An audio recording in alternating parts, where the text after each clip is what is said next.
everybody. Welcome back to Charmed Persons. Thank you so much for joining us as we continue this week the Erubrion campaign. And then the rest of the month, we're going to be doing some different stuff, as you can see on our social medias. So, without any further ado, we had a pretty eventful session last week. So, let's go ahead and get into a recap and see if we can solve the current issues facing our party. So, the party had defeated Pildor's Swift Dream. They had helped take down this evil background behind the Emerald Union, and then were immediately met with the next obstacle to face all of Erubrion, which was 4 adult dragons that attacked various large cities throughout Erubrion. They were able to slay one, and through doing so, found out that there was something different about these dragons, and that they came about in a somewhat unnatural way, and that their soul was transformed into this gem, this giant blue sapphire, because of the blue dragon that they slayed. And its soul had transferred into this gem and was able to communicate with the party, and thus was able to manipulate the youngest member, Kelpie, of the party, and free himself, flying to what he said, or who he said, was Rheindal. The party continued to Duskull, making a stop through Pine Drift to get reunited with the family a la Varcona. And there was a nice reunion there, especially with Atticus and his father, and it was something that was unexpected yet went really well. And the exchange warmed hearts, which was good because Duskull was a bit of a slap in the face as our party arrived to this very industrial city, this mining city, still underneath the reign of a monarchy, King Reynaldus, and the home of Kelpie and Rev. Rev's father, Gregov, still lived in Duskull as a maker, the priest for the god Gond. And upon making their way to the Temple of Gond that is in the city of Duskull, Rev discovered a crime scene, pretty much. Signs of struggle with a pile of blood, looking like his father had been taken from this room. Through good sleuthing from Ray and Gustav, they found a trail that they were able to lead all the way to the Diamond in the Rough, which was the very nice 3-story glass window-walled tavern in the middle of Duskull that Rev informed the party excuse me, was a kind of like an underground crime front for like the white collar crime of the city, and that even though there was a king and there wasn't a monarchy, that the people who really made the decisions of the city, they met here. And it was here at this place that underneath in a basement of the building that the Angel Kin called their home. And it was also here that the party eventually found their way down into and facing the leader of the Angelkin, Godric Hollows. And through a short conversation, the Angelkin attempted to leave after realizing that Rev was not going to give up the bag with Demetrius inside. And the party decided to attack the Angelkin and Godric.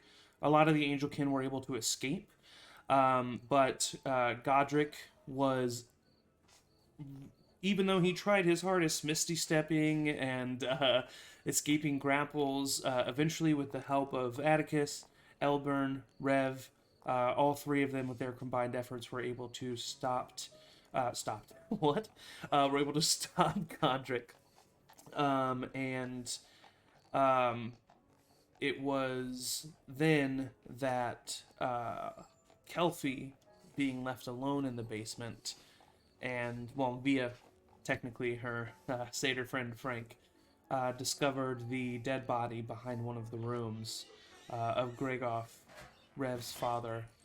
And Rev was informed of this through a telepathic message sent from Abra when Abra rejoined Kelpie down in the basement.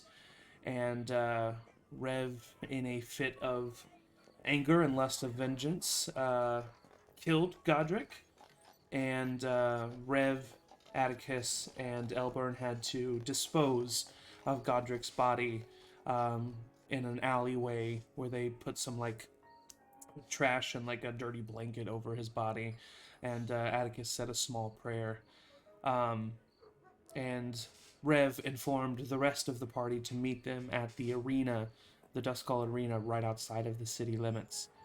And as they were heading there, Rev heard cries coming from the bag that held Demetrius. And when he opened the bag, he saw Elliot there, curled up, crying, begging for Rev's forgiveness, and apologizing profusely. Rev confusingly comforted Elliot and let him know that it was not his fault. But then Elliot, unfortunately, informed Rev that it, in fact, was his fault because, under the order of Demetrius Frey himself, Elliot had informed Godric and the Angelkin who Rev was and who the rest of the party was, according to Elliot, in an effort to drive Rev to want to go to Voluin faster. And before Elliot could explain any more, and before any more tears could be shed, he was dismissed forcefully by Demetrius as Rev heard this roar of anger come from Demetrius in the back of his mind, and that is where we ended the session. So, Rev, Atticus, Elburn is standing there with you as well, and this moment has just happened. The rest of your party is pretty much making their way to the arena. They're all getting pretty close. What do you do? Rev is torn asunder by this news. Immediately feels the punch of betrayal with this realization, and shaking with the bag in his hand, just kind of drops it and looks to Atticus. He did this. He told them where they could find my father.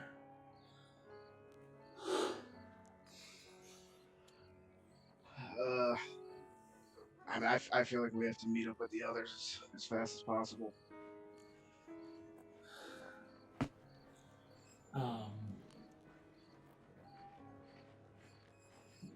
Rev drops the bag and just takes steps away and looks to Atticus and nods and to Elburn. Yeah. We're gonna take care of this. And your dad didn't. I've been wanting to kill Demetrius for a long time, and I'm glad I can officially. Elburn speaks up at this moment. He's like, "Okay, well, maybe this is now not the time to, maybe. I mean, I'm the one with low charisma, but I just think maybe now's not the time to bring this up. To gloat in front of his face. I'm not gloating. I'll take the bag. Elburn grabs the bag. I'm not gloating. And he's just like holding it up, like he's holding it up like it's something icky, but he's like still talking to the two of you. I'm saying we're gonna avenge your father. Is what I'm saying. Yeah, we'll kill it. What do we do? I don't. Rev and then Elburn kind of just puts the bag down, but he still has it in his hand. And he puts a hand on your shoulder and he says, "What did he say exactly?" It was Elliot, and he said Demetrius made him tell the Angelkin where my father was so he could try and convince me to get to follow you in faster. Is Elliot still in the bag? He disappeared. I don't know. Right. Yeah. I think Okay, let me see the bag. He hands you the bag. I'm just gonna look. If at I the was bag, really like, playing Elburn the way Evan would play Elburn, that would have been a much longer exchange. Hey! Well, let's just hold on a minute. No.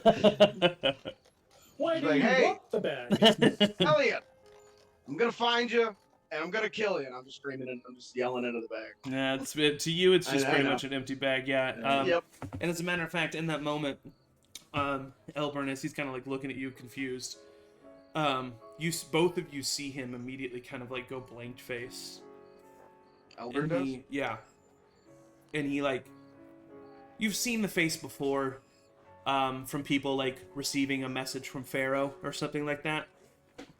You see him like as if he's receiving something. And then he kind of looks to the both of you and he says, I have something I gotta do. I'm not leaving. Have Pharaoh stay in touch with me. I will catch up to wherever you guys are, but I have something I gotta do. I'm not gonna kill anybody. I'm not gonna punch anybody. I'm not gonna steal anything. Maybe, and I am gonna be. It's gonna be fine. Okay. Normally, I would argue with you, but I feel like under these circumstances, just for the sake of brevity, go have fun. I got too much shit going on for me to. Yeah. He looks at you, and you actually see him get very serious for a second. And he says, "I wouldn't be walking away right now if it wasn't important. I will." Can you give us a hint of what's happening? It's. He's gonna go kill himself again. God damn it. Gosh, I want to just be very forthright, but Elver wouldn't have. Elburn, after all we've been through, I know you're a 1,000-year-old super mage. You can't tell me what somebody just whispered in your ear. What am I gonna do? Not like you anymore? Listen, it's something about my past, okay? Yeah, I assumed. So just let me go deal with it, and then I'll meet up with you, okay? All right, man. Have a little sip of butt water before you go. Thank you. And he Pour grabs into the his bottle mouth. and he runs away. I got that.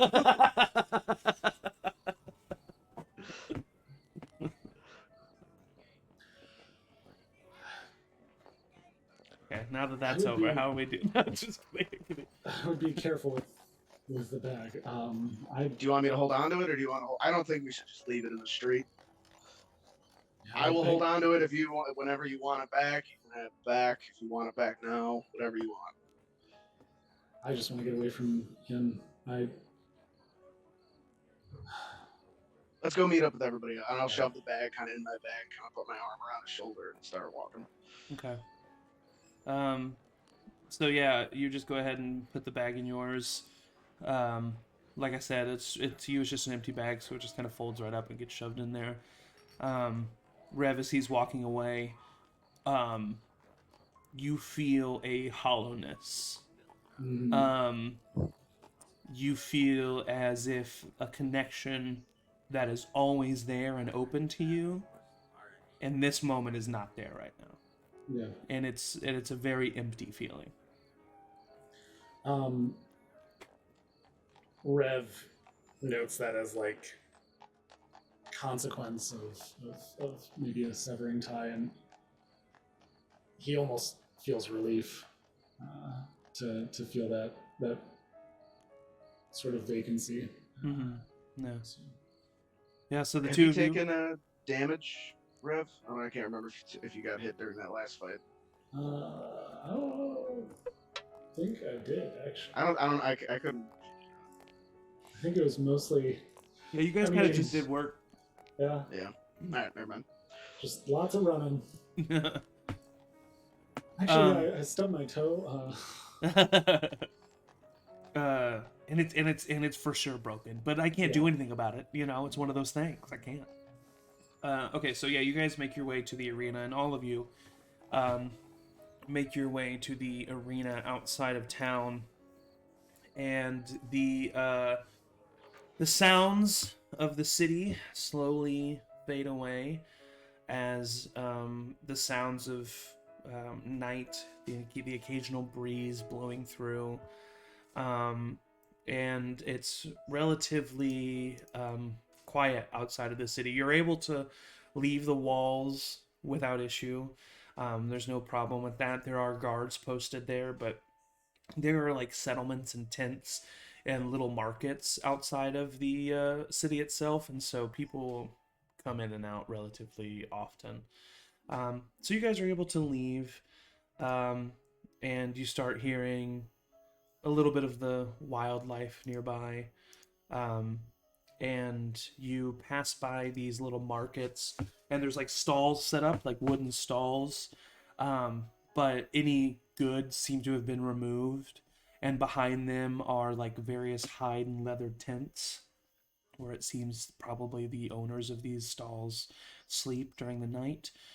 um, and there's torches set up on the roads. It's I mean it still feels like it's part of this city, but um, definitely a temporary spot almost.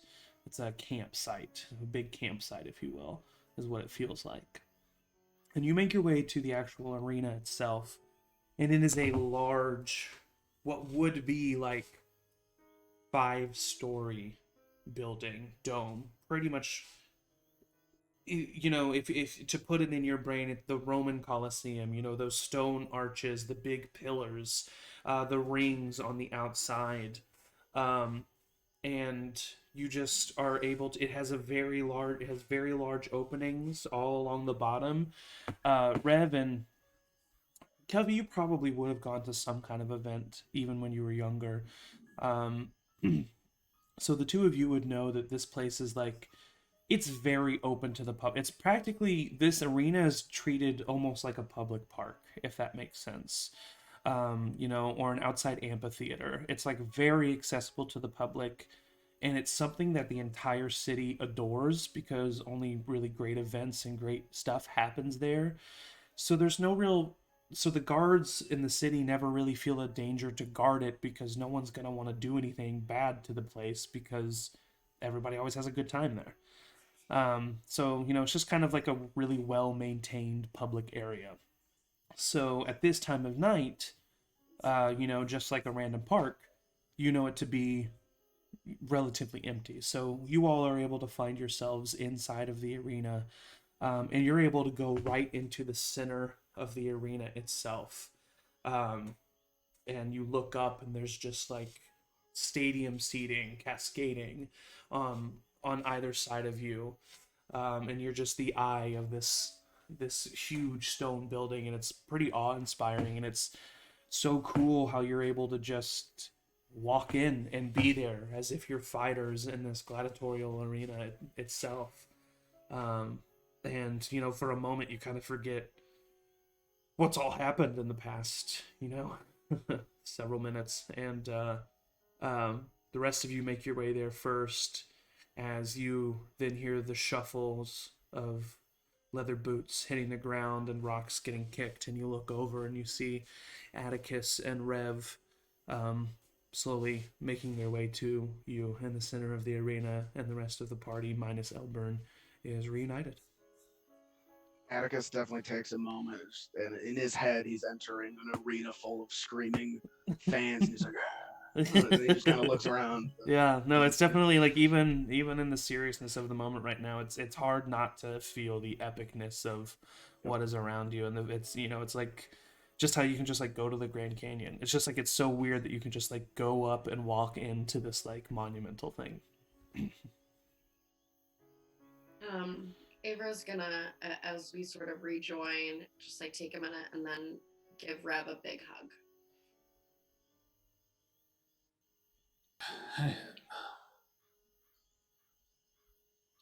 Thank you. Oh. Who found my dad? Let's say Kelfie. And he realizes that a 12-year-old found a parent's corpse, and Yeah. I walk over to Kelfie, and I kind of get down on a knee. Just, thank you so much for finding him. I'm so sorry. I'm so sorry. Try and like pull her in for a hug. Oh, I start crying and give you a big hug. Yeah. Vix looks to you, Atticus, kind of letting them have their moment and almost in like in a side way, like trying to just take care of business, goes, Elburn, They'll be back. all right.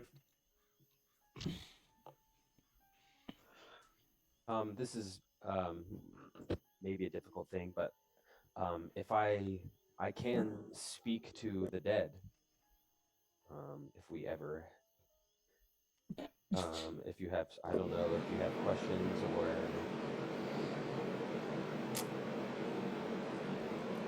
I'm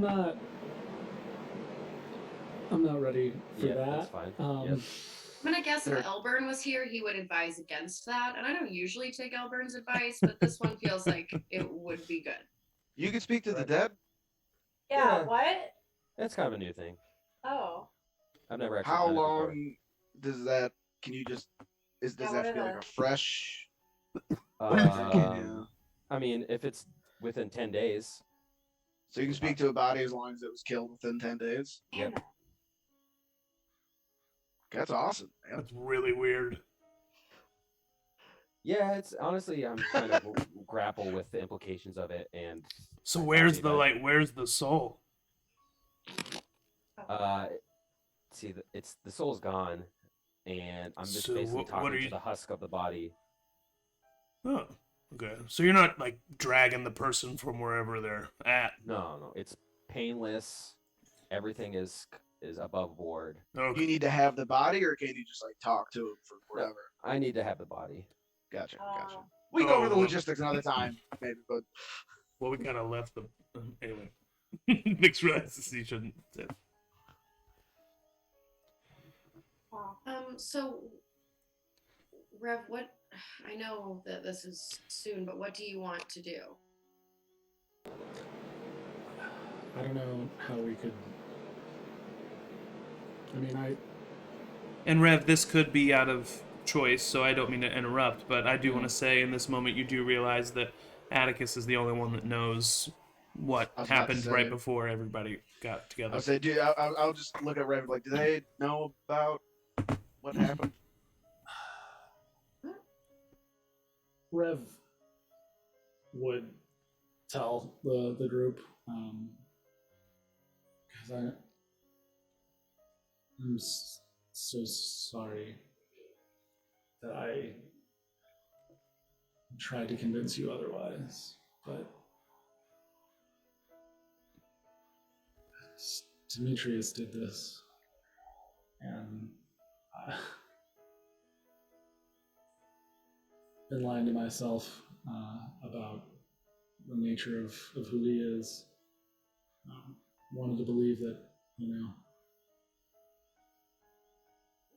he wasn't what everybody assumed, and I tried to convince you of that for so long. But he gave up my dad to the Angel Kin, and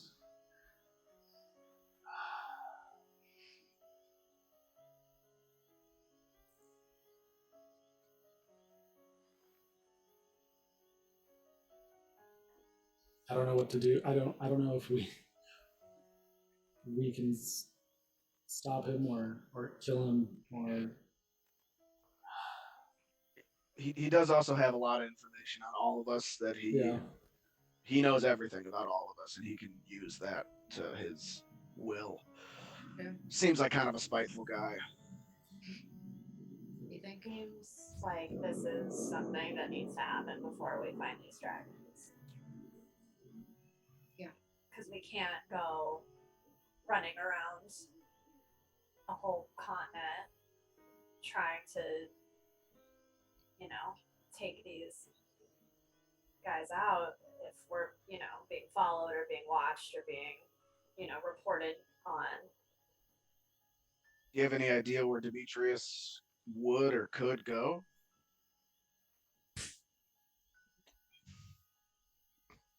Stab the bitch. I mean, he's always been like the bag has been like a portal. I think it's like a means to get to like the whatever like Pocket dimension, dimension yeah. that he. Atticus, make a perception check. Okay. Also, I give Ava her book bag. Okay. Yeah. 8. I was gonna ask for it when it was not like insensitive to do so. I already thought. You don't notice anything with Nate. Perfect. Sorry about your dad. Can I have my book back? Can I have my bag back though? Well, yeah, and so I hand it over to Ava. Like I think it works kind of like a bag of holding, but Can I take it and cast Identify? Uh, If I can learn Yeah. anything. currently, the bag is in. I'll get Atticus, you when you go, Sorry. when you go to reach into your bag, you open the bag, and as if a bunch of dry ice but pure black is in your bag. Black mist is all that consumes your black. Your Your bag. my real bag. Your real bag. And some Yeah, of and go, some go, of go, the go, go. mist is starting to overflow and come out I of the can't. bag. Up, and I'll try to close it. Like, Make Anyone have a mending? Can we just make a strength saving throw. oh god damn Damn. it. All right. I'm pretty good at these. I got a +7. Oh. 21. 21. You're able to hold the bag in your hands, but you're not able to close it, and more of the mist keeps spilling out. Yeah, I could mend it close. I don't Hold your know. breath. Hold your breath. I take a deep breath on accident. Like I was breathing in before he said that, and so it's just like Uh, sorry, I got nervous. Yeah, What is that? Can I I would- can I try to cast Dispel Magic? You can certainly try. try. Yeah, I'm gonna, why not? I'll try. Okay. At what level? Let's see. this is my bag, right? Not the bag I got from Yes, Rev. it's your bag. Okay. Let's go ahead and just try this at a 4th level. It's the best I can do. Okay. Go ahead and expend your 4th level spell slot. Fuck, okay. Because That's you, right. you take the time to cast the spell, and you just don't feel like there's any magic that you are capable of dispelling. Can I do My a only divine fourth level sense? Yes, I'll for do sure it. you can. Mm. I'll do a And divine sense. there is a big old amount of undead around you, buddy. I just Like beings try to. around me? No, just a big sense of it. Yeah, it's there's a lot of undead coming out of. It's undead, right? That you can sense. Okay, well, it's specific until the end of your turn. You know the location of any celestial fiend or undead. Yeah, So it's more about yeah, detecting. There's a beings. big old undead right in your hand. Okay. Try to help him close it. Yeah. I Um, don't have a Maybe lot of take- strength, but I'm Maybe gonna it's try. good. make an athletics check with advantage with Kelpie helping you out. Me? Yeah, you don't want Kelpie rolling it. Okay, great. No, you really don't. Oh shoot. Well, it's gonna get rerolled. Okay, well, that's 16. 17. 17 total? Yeah. The bag drops from your hand as it starts to vibrate and you're not able to keep control of it. The mist has now overflown out of the bag.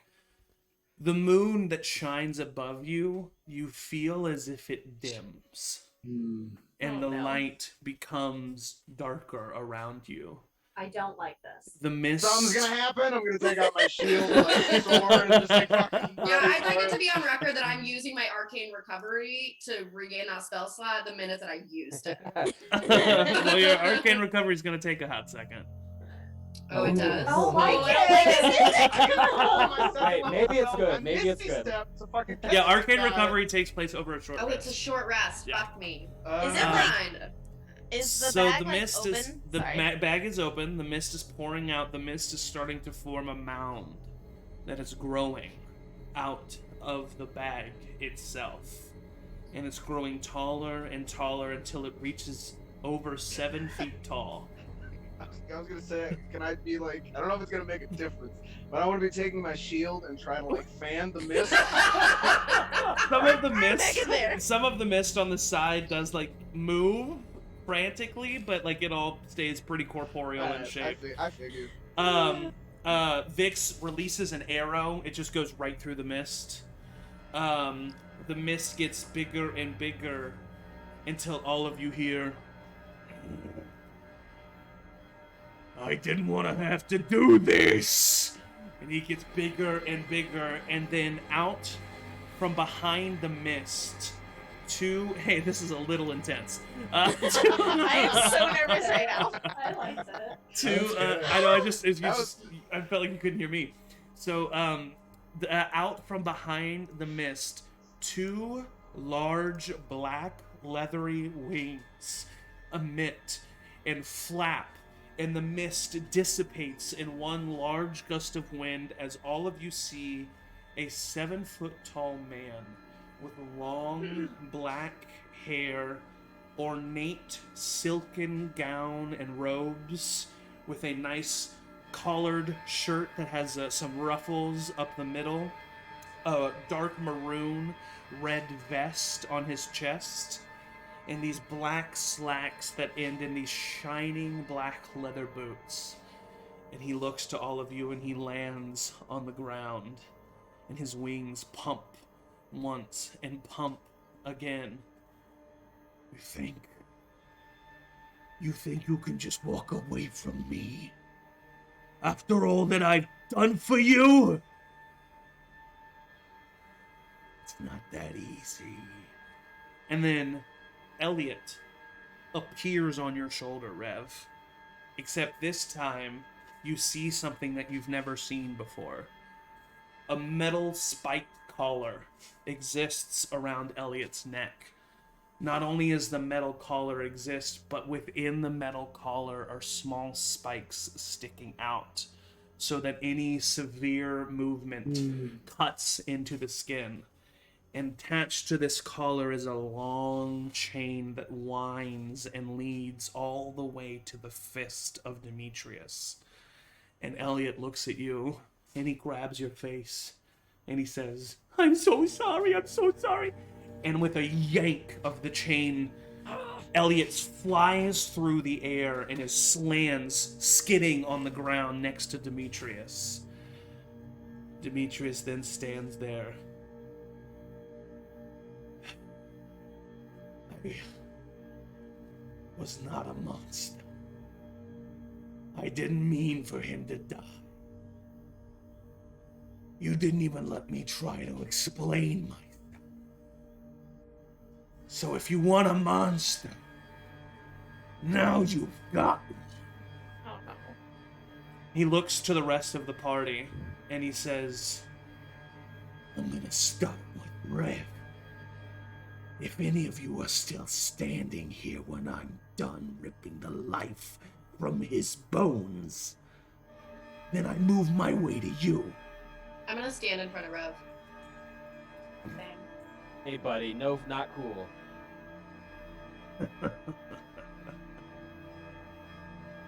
I'm no boogeyman. I'm no children's story, you pathetic cretins. I'm what the boogeyman fears. And he flashes his wings and he hovers about 10 feet in the air. The moon is now completely covered by a dark black cloud of mist. You can barely see anything in front of you except for the flying, horrifying visage of Demetrius above all of you. And he takes out his hand and he moves it around, and as he does, purple, arcane, crackling energy begins to appear in his hands. And I'm takes... fanning out around him.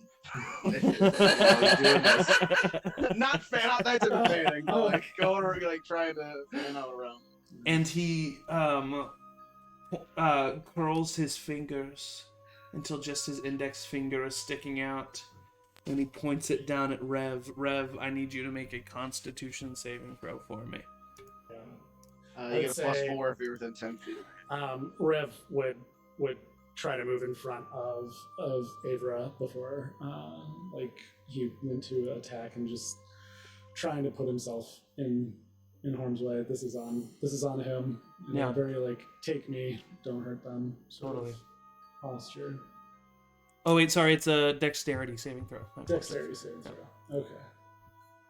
Very different. For Very. Rogue. Very different. Yeah. With the +4. Yeah. So 17 total. 17 does not save. Hold on just a second. Is this firebolt? It isn't. Yeah, it's Firebolt. I mean, as soon as he would do anything, I would attack him. Just, Yeah. Yeah, I don't know how same. far away he is, but Sorry, I'm trying to find his. This whole time I was looking for his character sheet and I can't find it.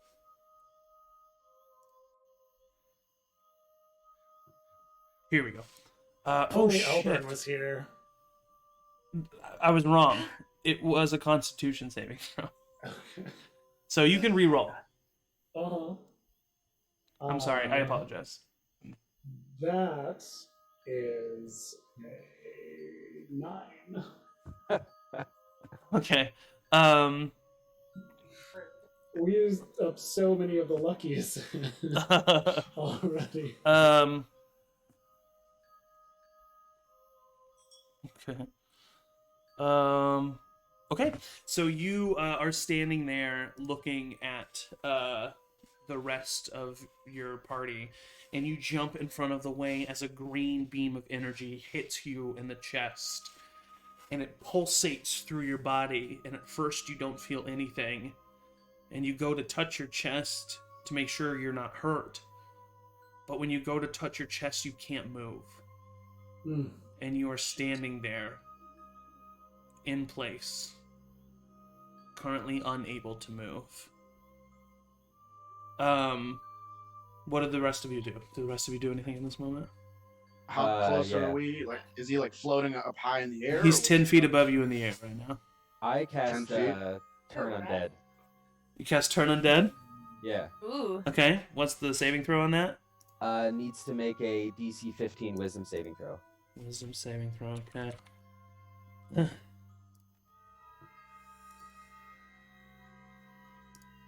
Oof. 16. So he just saves from the Turn Undead. So you, Attack with the glistening sun. 10 feet. yeah, go ahead and make 2 attack rolls. 2 attack rolls. Okay. 18 18 hits. and natural 1. Natural 1 misses. So that's 1d8 plus 6. And that's a 1 for damage, so 7 points of slashing damage. You go and your blade hits his leg, and it cuts down through his leg, and yet no damage is taken. Because the glistening sun is not silvered. I thought it was silver because the werewolf. That was like the whole thing. Oh, the glistening sun. I was thinking of the voltage Yes. sword. No, glistening sun, the one with the extra. Oh shit! So yeah, difference. 7 points. Yeah. Okay, cool. So it actually does do damage, and my bad. He actually does do damage, and he looks down and he looks back at you. I've been waiting a long time for this, Demetrius. Anybody else do anything? Yeah. I think we all will. Okay. I would also like to. So we're not really doing it in combat order. So we're just gonna. So Ray, what do you do? So I would, having stepped in front of Rev and then be like right next to him, see that he's paralyzed Uh-huh. and like can't move obviously after that green Yeah. business. So I'd like to cast Lesser Restoration. Okay. To Let me. Yep. Get rid of that. I'm assuming a paralyzed condition. Um. Maybe, or what I assume would be a paralyzed condition. It may not be, but I'm gonna try it. Sorry, I'm just looking up what can save it.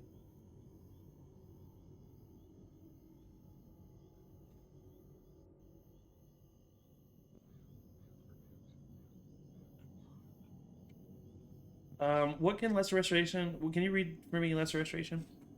You touch a creature and can end either one disease or one condition afflicting it. The condition can be blinded, deafened, paralyzed, or poisoned. He is none of those conditions. Cool. Cool. Well, No. I tried it anyway. Yeah, so you reach out and you use the natural abilities that you've learned, and you feel your the natural magic energy within you pulsate through Rev, and it doesn't seem to hold effect onto anything. When that doesn't work, can I like try to grab him, like essentially grab him and like bring him back? Yeah, you can definitely start dragging him back. Yeah, for sure. I like to at Well, least before- get him out of the line of fire. Yeah. I think before you did that, I would try, because I'm right next to him as well. I would try, I can only do a 3rd level, but a 3rd level Dispel Magic. on Rev. 3rd level Dispel Magic. Go ahead and roll a. What is the. Here, let me look up the rolls. I have it right up here. Me to read Yeah, it. yeah. What's the rolls when you have to roll? It says for each spell of 4th level or higher, make an ability check using your spell casting ability. The DC equals 10 plus the spell's level. Okay, cool. So yeah, go ahead and roll basically a spell attack. Okay. 22. Wow. 16 is what you needed. Nice. The petrification Wizards. that was currently taking Yeah. taking hold over Rev falls short, and Rev, as you're being taken back by Ray, like currently frozen, your limbs fall, and Ray, you feel him get a little bit heavier as he suddenly starts to be able to move. Rev, come on, use your legs. Rev doesn't have a reaction just yet. So Kelpie, what are you doing? I'd like to cast Call Lightning, Okay. which just means a storm cloud appears above us. Mm-hmm. And he's gotta make a dex save. Dex save. All right. And I need more dice. A 23. Well, that saves, but he still takes half the damage. Yeah.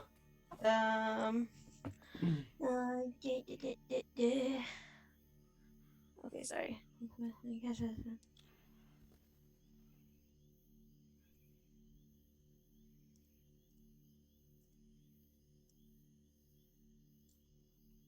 Sorry, here at Stars and stormy conditions. Is it stormy conditions tonight? Tis not. No. What's the weather? Dang it. What's the weather like? Darn it. Okay. Check the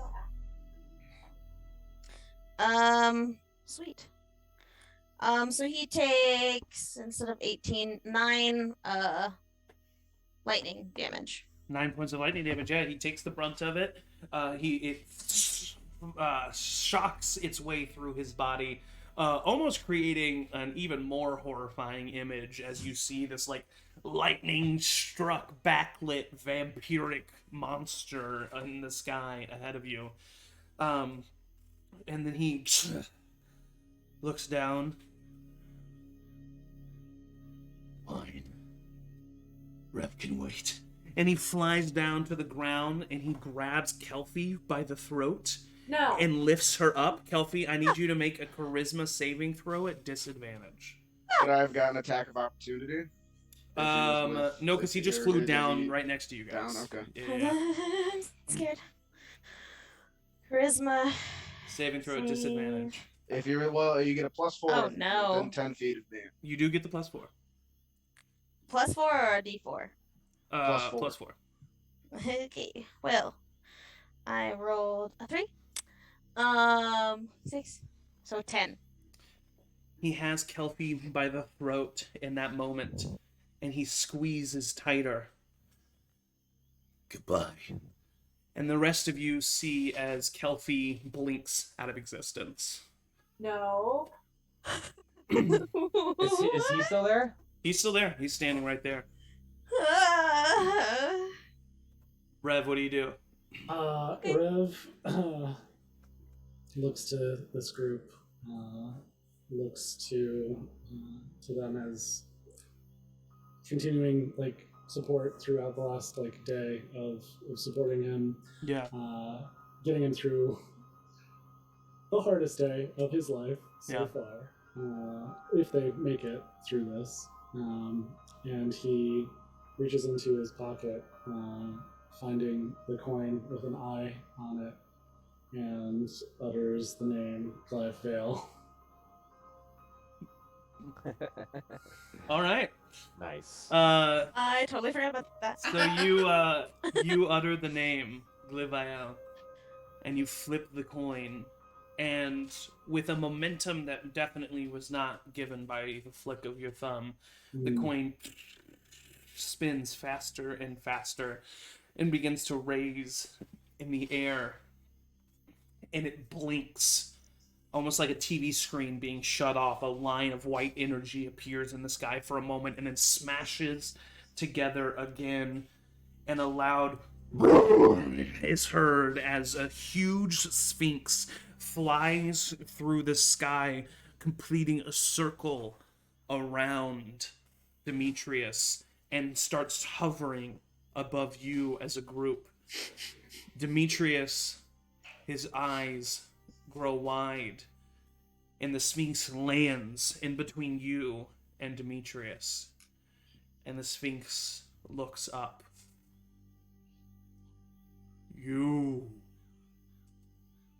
are not the one. And when he says that, he spreads his wings, and the rest of you are just immediately just bathed in a huge bright white light, and you can't see or hear anything. Rev, you are transported to a similar plane of existence, almost as if you're in the Matrix. You know what I mean? That loading place. Yeah. That's kind of what it feels like. And the Sphinx is there, and he is standing behind you, proud. And all of a sudden, black smoke begins to culminate about 10 feet in front of you. And in an explosion of black mist, Demetrius lands there, on his knees, wings riddled with holes, flopping on the ground, face bloodied, his right eye just completely scarred and cut to where you can't even see an eye there anymore. He looks up, beat and broken. I didn't want this to happen. And the Sphinx says, "You went before your time." And Demetrius says, "I got impatient." And he hustles up to one knee, and then he gets up on another. And in the squatting position, he stands up, and he looks right at you, Rev. I really wasn't a monster. But putting me through what you're about to force me to go through, I'm gonna become one. And he takes this red gem that is on his collar and smashes it on the ground. And this fiery hole opens up in the ground. And Demetrius is just staring right at you, Rev, the entire time, as these red, charred hands reach up and grab Demetrius by his legs, and then another pair, and some grab one of his rings, rip it off of his back, and he cries in pain and grunts but maintains eye contact with you the entire time as the hands continue to reach and pull and grab and tear him down into this hole. And right before he loses eye line with you, he screams, "I am not dead!" And he's pulled into the hole. And then you start hearing this metal clinking noise as this chain is being pulled into the hole. And you look to the side and you see Elliot currently being pulled by his throat, by the collar, the chain slowly gliding by you as he is just reaching for any amount of purchase as the chain is flying and going into the hole. Try and break it with my sword. You reach out, and the psionic sword that you are, or the psionic dagger. Yeah. Dagger? Daggers. Yeah. The psionic dagger that you are able to summon appears in your hand, and you flip the grip, and in one swift movement, slam it down on the ground, cutting the chain. The chain sparks and cuts and snakes into the hole, and the earth swallows the hole, and silence overtakes the room.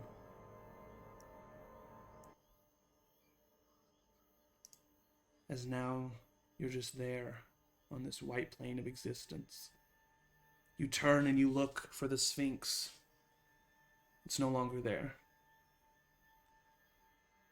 You look down and you see Elliot, and he's... Oh, Jesus Christ! He breaks off the collar, and it just crumbles into ash in his hands.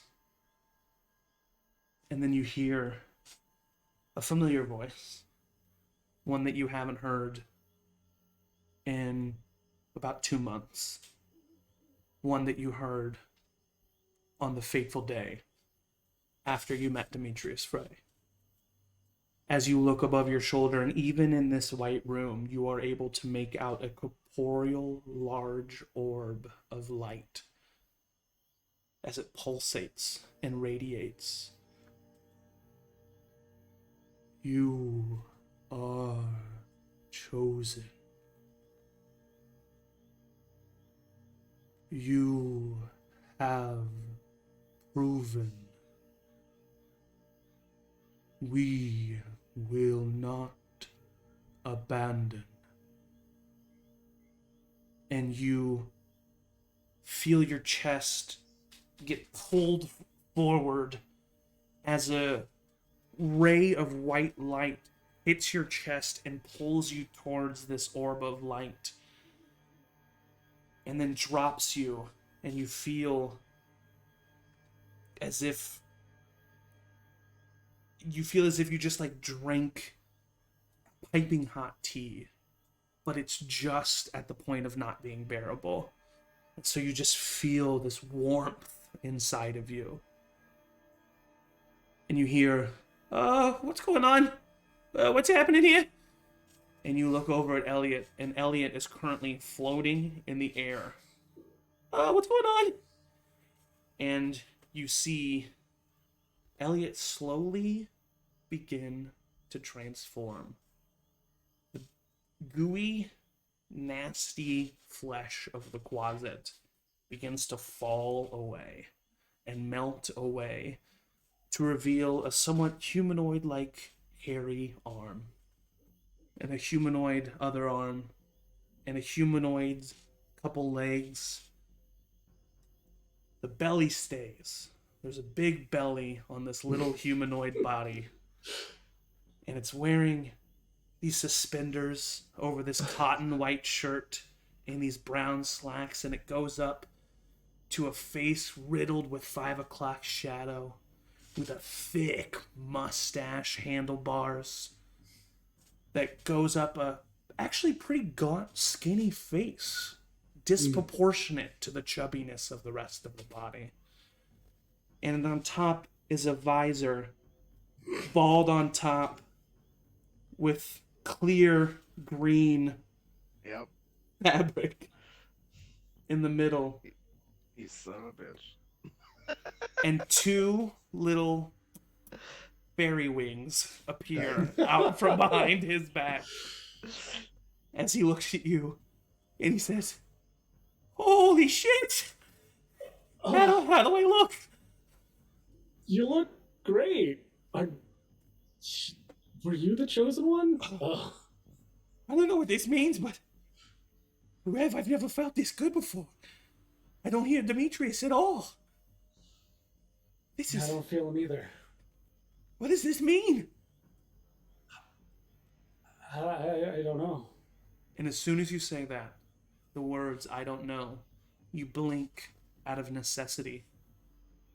And all of you do the same, just blinking out of necessity, as you have done various times throughout the past few moments.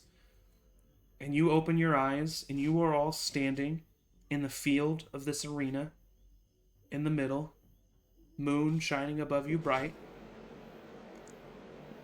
Nothing seeming, no Sphinx, no Demetrius, no new fairy Elliot. Just all six of you standing there. Okay, J-Mo's there. And yeah, I was like, Kelpie I'm is back. there. and Vix. Oh, actually, as a point of order, I forgot about Kelpie. Kelpie, in the moment when that happened to you, you were transported to this just swirling terrain of wind. Small broken slate rock on the bottom made up the floor of this plane. And it was so hard to see anything as the fog just blew dust and debris all the way around you. You take a couple steps. Hello? Hello? Shouting. Nobody's able to hear you. You feel an intense fear hit you. And an intense loneliness. And your heart begins to beat faster and faster. But then, right as the fear reaches its peak, you blink just the same as everyone else, and you do appear back in this plane as Demetrius is no longer able to concentrate on the banishment spell. Ah. I seen Oh. Kelpie there and think back. I would just Yeah. go drop down, just like, oh my god, Kelpie, I thought you were gone. Just Yeah, like, same. Same. Yeah, I'm we just should like get a kind of group like hug in. wide-eyed, like I don't know what just happened because I was here, then I was somewhere else, and then I'm here, and everything's different, and I don't know what's happening. I don't say any of that, but that's what the look on my face. I'm just like, the Rev isn't here. Rev is there. Rev is here. Rev's Rev there. is Is there. Elliot in his new form there? Elliot's not there, no. Oh, thank God. That'd be weird. It'd be a shame if I had to kill him right as soon as he just became an angel. Wow. you wouldn't really recognize him though. Does I anyone would- know what happened? What's happening? Just real quick, as a point of order, just for people who are watching and just for the rest of the party so that they know. Rev, once a patron of the Undying, is now a patron of the Great Old One. Specificity to be determined on that, but that is book-wise what he's going for. And Elliot has now transformed into a sprite and has all of the abilities of a sprite, plus a little DM added ability to transform into a small sparrow-like bird. I prefer 7-Up. Ooh. Get out of here. That's really good. That was really, really Okay, good. bye. So yeah, just like, I mean, you guys all don't necessarily know that, but like just for the technicality of it all, I wanted to go ahead and specify that. So yeah. Rev, are you okay? Is everybody else? Yeah, it's like, it's weird. It's like, How'd you- it literally seems like you just, it's almost as if you went back in time to right before Demetrius appeared. Like, it's just like everything feels super regular. Do I have my bag? Is anything coming out of my bag still? Nope, you have your bag on your shoulders. Nothing's wrong with it. Is everything's in there? Yep. Is the bag Demetrius that? pockets The you. bag, The bag. the bag is not in there. No. Gotcha. Um, Great call with that coin, Rev. I mean, he took Kelpie. I couldn't think of anything else to do. How'd you guys give me back what coin? What happened? Well, You missed okay. the you missed the Here's- Sphinx. Here's what happened. We were the Whoa, Demetrius wait, came out we'll of have to that. explain this to Elburn too. Why don't we just wait? Kelpie, No. I don't want to He wait. won't even get it. When Wait, we where do. is Elburn? I missed. Where? Elburn's not here. Where did he I'm go? sure. Never mind. I was gonna say Elburn didn't make it, but no, I'm just kidding. He'll be back. He'll be back tomorrow. He'll be What? back. He'll be back. He had to go take care of something. He'll be back. Okay. Rev, Sounds by very the way, if you don't already have it, you have DM inspiration now. Didn't I'm a know. little offended. You're offended. No, I'm sorry. I'm offended that Albert didn't tell me where he was going. Well, he can't communicate with you telepathically. Well, but you know, I guess I would know that I would just think he had a plan, and then he didn't tell me it. I Yeah. wouldn't know that it like happened. Yeah. He did say he will be back soon. Cool. Mhm. Couldn't tell me what it's something with his past. He was pretty vague about it. You know, well, Tracks. He also did say to just this is just in case Eric forgot, but he did say to Brother. tell Pharaoh to keep in touch. Oh, I missed that. Pharaoh, he said to keep in touch. Specifically Pharaoh, not Ray. Because he can send sending messages. But Atticus does say That's that. why. Ray's never been in a relationship before, and she doesn't want to start now. Well, it's been a bad day. Rev, Should we get out of this? how are you? Wait, well, are you? What's? Are you okay?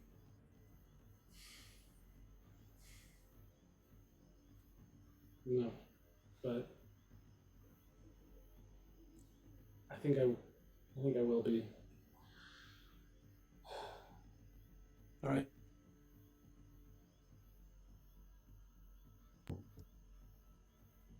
Should we find another place to set up camp?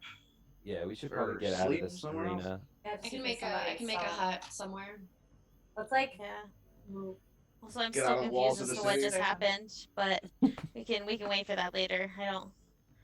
I definitely tell Kelpie what happened. I'm not gonna wait for Elder to On get the back. There was a well, sphinx and it just came out of the sky. It was crazy. I don't want it to say it twice. It's too much time wasted. I guess we can go after the dragon. Just as a point of order, Rev, do you tell them anything that you saw, or do you keep silent about that? I'm waiting. Okay, cool, Yeah. cool. I just want to make sure we didn't brush over that. All I right, went so to a weird place too. where do you where do you try to make the hut? You just make the hut in the arena, or do you go? Yeah, like There's also like No. I mean you can try to go to one of the inns or something. I think is there are we far from like some land like a little outside of the town itself where I could make the hut? Outside the walls. Yeah, you are outside the walls, so you can like go like on the other side of the arena. Do you guys want to do that? Yeah, let's. Yeah. Yeah. Get out of the Scoot. woods Yeah, a so you little just bit if we can, continue as if Yeah. you were leaving from the city and exit on the other side of the arena. After you exit on the other side of the arena, there's about like 200 to 300 feet of just like plain, and then it gets into like a not super thick forest, but just a small little forest. Just get So into you the can forest either a little bit. just get into the forest. Yeah, so you guys just go a few hundred feet outside of the arena, pick a nice little small clearing within the small forest, and Ava is able to, as she has become quite used to now and has memorized all the necessary steps, is able to cast the tiny hut, and the evening is yours. What to do with what you want. And does that just sleep? Is there anything that anybody wants to do before they sleep? I think I would just like leave a lot of space for like Rev to talk if he wanted to. Like be around, but not pressure. So if I get this right, everybody's just kind of sitting in a tiny hut, and everyone's just like gathered around and sitting cross-legged and just kind of chilling, and pretty much at one point everyone's just looking at Rev. I'll probably go out and find some berries and just like pass them out, but like keep glancing at Rev because I'm not like subtle about it. Yeah. Looking at it, but not looking at it. Mm-hmm. Do you want to sing or? So I think I would wait until Kelpie wasn't around. Okay. If she was out going to get berries. Yeah, there's definitely a moment where she's out. To tell the adults in the group. I think we're safe for now, but Demetrius isn't dead. The Sphinx really did a number on him, but he pulled this thing off his neck, and I think he like banished himself to hell. It was pretty fucked up, actually. Dramatic. Seems like the place you'd want to go, actually. Yeah. Right? Yeah, he didn't seem too happy about it. Like it was definitely setting him back, and Okay. it seems like he's gonna like find a way back out, Okay. We'll be ready. Yeah, I we'll- mean, we'll we got protect other you. stuff to do in the meantime, so I guess we'll just be ready while he's We'll have a working on vampire it. over our shoulder while We'll we're just fighting know that 10 dragons. he might show up sometime. Yeah. Yeah. I could send him a message at one point. At one point, you guys are going to fight a dragon, Xavier, and Demetrius. Demetrius. Nothing, We're lot keep going on. adding What- enemies. Xavier We'll deal riding with the stuff as it dragon. pops Yeah, up. You know? yeah. nothing we kill actually. Yeah. Hopefully we find Yeah. another Sphinx on the way. You Yeah, know. Sharp Pelt is riding one of the dragons Yeah. as well. Yeah. God damn it! Yeah, Demetrius is gonna find him in hell, and Team up. The Team Sinister up. Six. yeah. But I didn't want to tell Kelfie, just at least so she can Yeah. try and get some sleep tonight. I hope you can too. We'll see. Do you feel any different now that you don't have? So I'm trying to figure out what part of that is my dad dying. What part of that is Do you want us to? I don't know how your culture is, but do you want us to try to get his body, or? Tomorrow I could do I could do a ceremony. Tomorrow. I don't know how we would get back in there, but I don't want anybody to risk anything else because of me. Even for this. Well, in my eyes, in our culture, that's no longer your father anyway. I mean, it's felt like he wasn't really my father for a while now. Oh no, I'm so sorry. I just meant like his soul is like Yeah, with the great elders. I'm so sorry. I didn't mean to. I didn't mean he was like a bad father. yeah. I'm Woof. This is why I don't really speak up often. Anyway, I get it. But- Rev was talking. I mean, you're right. I mean, they'll find him. He was a member of the Church of Goms. They'll take care of him. Oh, I'm sure they already have him. Yeah. We'd have to take him probably either from the Angel Kin or from the morgue. Again, not a topic of conversation we really need. I just, If I mean, I don't know if you want to. I know you don't like the Angel Kin. I'm not a huge fan of them. If we could check to see if they have his body, and if they do, I don't know how you feel about that. I don't like that, but it's not my call. realistically, if Demetrius is gone, do the Angel Kin really? Do they still want you? They know that he's gone? Well, if they find out. Yeah. Yeah. And their leader, I mean, Frey is dead. At least. I know that he wasn't the only one, but We stashed some armor for you, Pharaoh, somewhere back in town. Oh, It's you pretty thought of good. Yeah. I it's not as good as what I'm wearing, but I figured it's better than what you got. Where'd you stash it? Whose armor was it? Just like behind it. It was the Godric, that one dude. Oh, okay. Yeah, maybe I'll go grab that at Yeah. some point. A dead man's armor? Yeah, Are we all wearing a dead man's armor? No? I'm No. thinking about it, and it doesn't feel great. he's wearing a dead man. Yeah, I'm wearing a dead man. I could What's the speak to difference? Godric. We don't. We do know you where his just body want is. to use this spell, don't you? Yeah. I mean, kind of, yeah, I do actually. You want us to just kill somebody? They say, I don't want to kill someone just to use a spell, but there's already someone who's dead, and when you're only Well, you know, kills you a didn't- hammer, you didn't everything starts to offer- look like a nail. You didn't offer when my mom died, and now it's a little too late, so. Ooh. yeah, I am sorry about that. I don't think I knew the spell then. Oh, that's fair. Speaking of, Sorry that I was such an asshole about it. Okay. Ray just goes like this and just says, "I'm uncomfortable." yeah. So I don't, We're all maybe uncomfortable. maybe this isn't the best time to ask this, but what's our plan? We should wait for Kelfie to get back before we talk about that. In walks Kelfie. What's our Yep. plan? I just wanted to make sure that Yeah. Kelfie was... No, we're no, of here course, to of fight a course. dragon. We're Yeah. here to Back to the hunt dragons, dragon. right? Yeah. Demetrius is gone for now. We have to switch our focus back to the dragon. Do we have Business any as leads on usual. how we can find the dragon? I got to talk to somebody in Duskull who might know. Well, we've really. Are we like See, fugitives in the city now? You didn't make I a great don't know. first impression. Yeah, that's I'm- true. Ray, mostly just I like will. making I will it. just, as a DM, remind Ray that she definitely knows of a way that we can probably try to find this dragon. I definitely know of a way that we can try to find this dragon, you guys. You're Tell us a about top it. level dragon hunter. Real What is quick, that way? I just want to say thank you again, guys, for all today. Oh yeah. I'm gonna give yeah. Rev another Don't hug. mention it. Yeah. Aw. Everyone get in. We're all hugging. Group hug.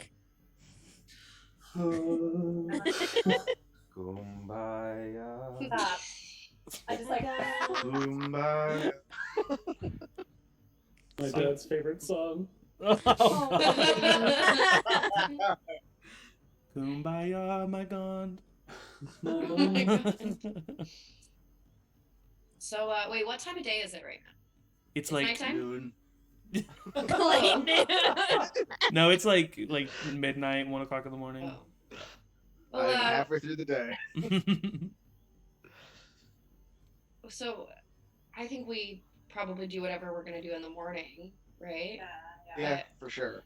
I'm Ray, pretty what do spent. you what's this? What do you know? No, it's okay, it's okay. But you don't have to. You as a player would know Did this. you tell? I Um, would. Yeah. You can either two very viable ways to find the dragon.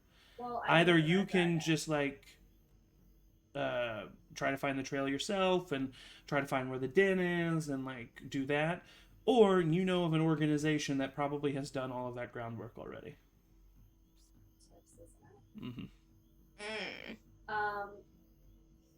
Just saying, you don't have to say that, but I'm just saying Ray would know that the vanguards Yeah. for sure had already done quite a bit of legwork and would probably, if not know where the dragon was, already be planning a point of attack on the dragon.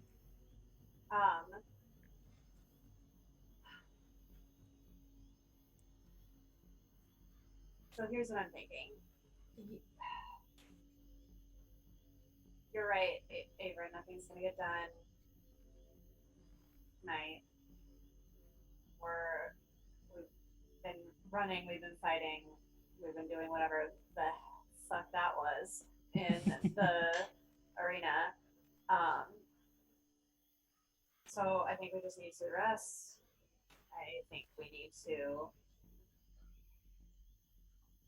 take a breath, have a good long sleep tonight, and then in the morning we'll Track a dragon. track Sure. a dragon. Shag a dragon? oh, Drac a dragon. Okay, cool. Track a Yeah. dragon. Back a Yeah. dragon. Track a dragon. Yeah, cool. I would also like to go see my mom and actually like talk to her before we Absolutely. like find the dragon in case. We don't have any time for that anymore, Kelfie. I'm That's sorry. fair. That's fair. That's fair. Okay. What happened to your No, mom? of course. Please. I don't know. I mean, well, I guess I didn't tell you guys that, but I did see my mom and she was there. Oh, sorry. Did he not know that? I think You I were only told told- Ava that I saw, Yeah. and I don't And think. then I told our secret Yeah, but I mind don't group. know that she Yeah. told them. Yeah, I had no idea. Oh, okay. Yeah. Yeah, so I saw my mom, and I think she's kind of still mad at me, but she's still my Mad. mom, so I still want to say like hi and bye. I guess I don't know. But yeah, Yeah. I don't know. I What don't if, know where she went after everything. I only saw her when we were getting there, and then inside. What if in the morning, Kelfie and I and anybody else who might want to join can go do that? Kelfie, we can just kind of stand, a little far away, give you some space, and then everyone else can ask We can, around. yeah, we can start preparing. Fine. Do some shopping. Cool. Cool. Okay. I'm going to bed. Sounds good. Night. Does anybody Thanks. want to pray with me real quick before bed? Night. I've Yeah, I'll I've pray never with you. prayed before. I don't know. The way that I do it is kind of different. It's more of like a full body thing. Oh, I'm good. I'm gonna Okay. go to bed. Oh, I'll do Um, it. I've only Atticus, played once with the druid, Oh, I'm but I'll play with you. good. Atticus takes off his armor and he just starts like just sure. starts. He's still has clothes on. He just takes off No, his but he's armor, still Usually when Abra walks away. and then he starts to dance. Do you know do you ever watch Bob's Burgers? Mhm. Yes. You know Jimmy Pesto Jr. Yep. That how his dance like is all about. The That's what he's flail doing. That's what dance, Atticus is doing. Oh my god. Yeah, Kelsey will do amazing. her best to mimic. Yeah, I take off my armor and try to mimic. I walk away immediately. It's about getting the juices flowing, feeling the energy. Actually, for those of you who join in, it's actually a very nice and freeing moment. Yeah, Rev would hold off, and then seeing Kelpie like dance would just kind of break him, and he would get up and start moving, but like Yeah, laugh, sobbing, like yeah, for Atticus sure. is As trying you to as laugh you and get everybody yeah, to as you like realize how find ridiculous yourself life like is. yeah, as you find yourself, moving, and it's true in real life too. Like movement in the body, especially movement in the spine, can bring out emotions in you, and Shake it out. you start moving, and you feel the sadness overwhelm you, and you feel yourself sob for a good 30 seconds to a minute, but slowly, with just the commitment and with everybody still sitting there doing it with you, that sob just slowly grows into a laughter that is shared with all of you, and even those who like Vix, who didn't want to join in and laid down. He's like still laying down, but now like leaned up, like looking at all of you guys, just like laughing. And for those who take part in the moment, it's a pretty beautiful moment. Thank you. Thank you. That was fun. Thank you. Maybe some music next time. The music's in your head, Vix. Hey, make your own music.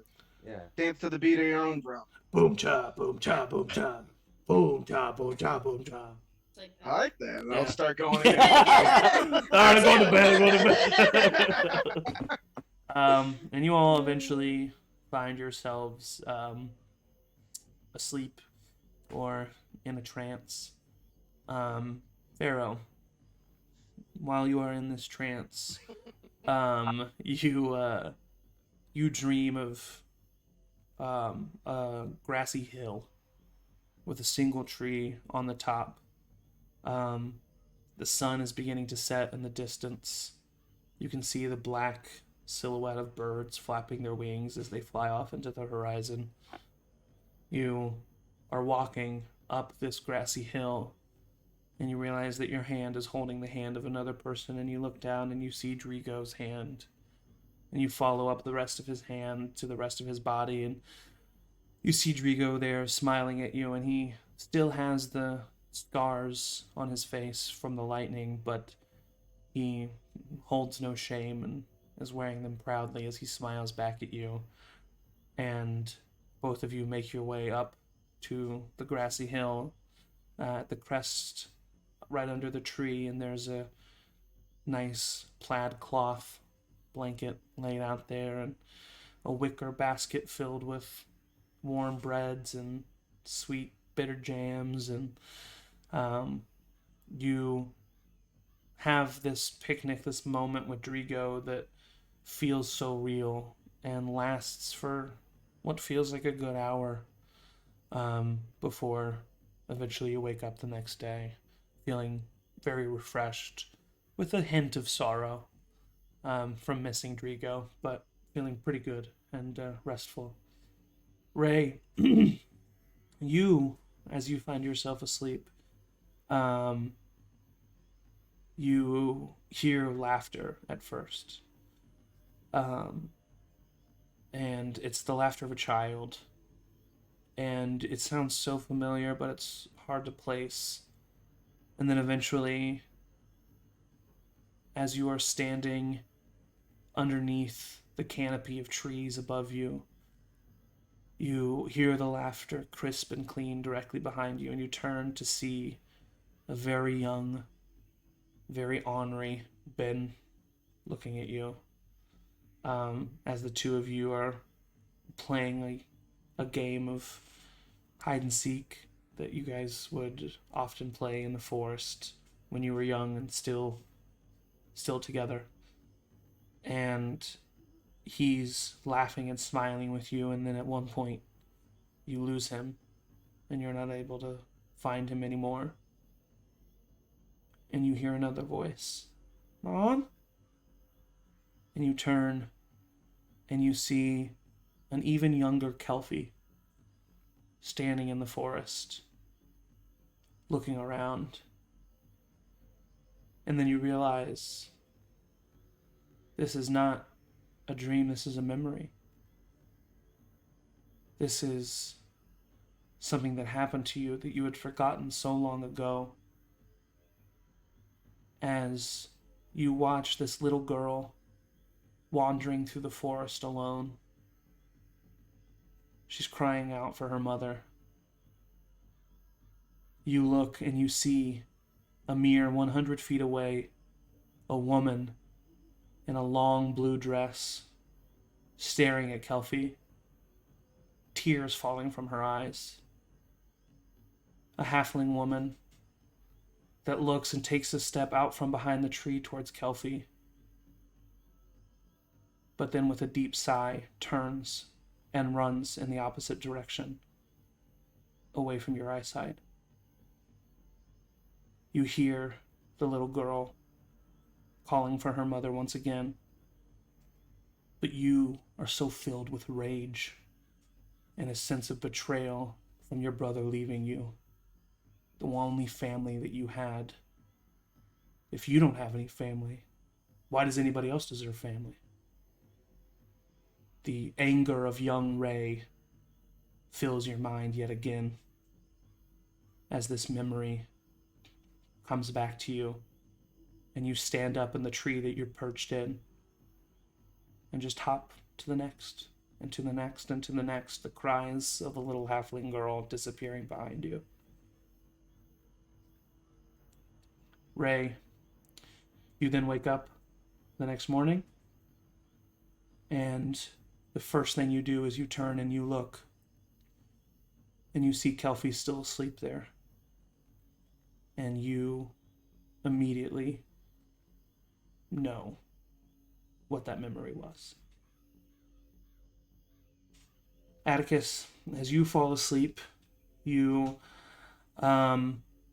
wake up in a house. You smell bacon. You hear laughter. You go downstairs, and as you start to head downstairs, you feel a thud in your waist as Georgia has surprised you on the other side of the corner of the wall and is trying to push you and tackle you to the ground. But you just use your momentum, your just sheer weight to stop her. And you just pick her up, and you're now just holding her upside down as you just waddle down the staircase with her hair just brushing the steps, both of you just laughing, as you then safely put her down and then look to see your mother and father making breakfast and eating with your grandfather, and Rex jumps and snatches a slice of bacon that was thrown at him from your mom, and you see that although this feels like a memory, the visage of your father is the one that you recently saw in him. And you look at him, and he comes over to you, and he reaches out and he shakes your hand. And then he touches your face with his hand, and he says, "I love you, son." And then he takes your hand that he's shaking, and he turns it over, and he shows you the ring that he gave you. And what did I say was on that ring? The family crest. Correct. Specifically, the family crest on a shield. And even though nothing is said in that moment, it's something that you hadn't tested out yet and hadn't figured out yet. But this ring allows you the ability to cast the spell Shield once a day as a reaction. Sweet. It is a family heirloom that is passed from your family, and you suddenly just get the lore of this item as it just floods in your brain as if you've always known it. And you know that this is the first ring that ever bared the crest of the Varkona name, and it has been passed down the paternal bloodline for centuries. Awesome. And it's something that, the sword is what is said to be like the heirloom. And then the ring, like the sword is like the heirloom of the Varkona family, and the ring is specifically an heirloom that represents the paternal relationship between father and son, and that passing down throughout the Varkona family name. And you have a good breakfast with your family and wake up the next morning with a smile on your face as you look down at that ring, knowing the knowledge that you now have. Avra, when sleep finally reaches you, you hear water rustling, and a familiar sensation reaches you as your feet are in just a couple inches of water.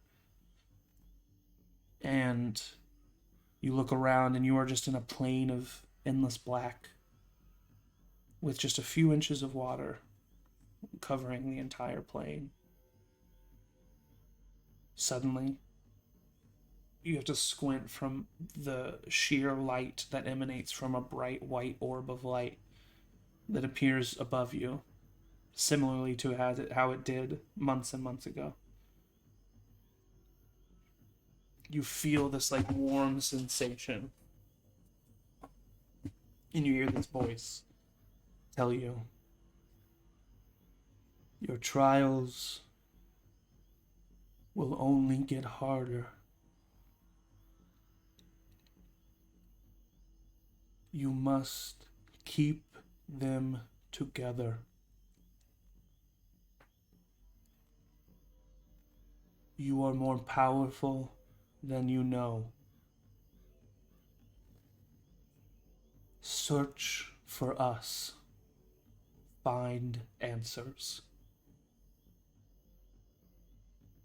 And as short as it was, that dream takes up your whole night as you wake up the next morning, filled with this new knowledge and a motivation that wasn't there before.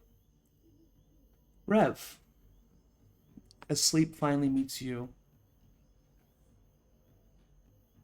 you sleep peacefully throughout the entire night with not a single intrusive thought or negative feeling, and you simply wake up feeling extremely well rested, with your mind not having wandered even slightly. And although it might not be as profitable as a prophecy-fulfilled dream, it is something that you greet with an extreme gratitude as you wake up feeling in the best possible way that you can be to tackle the events and the emotions of what happened and what needs to happen. You just feel competent and confident.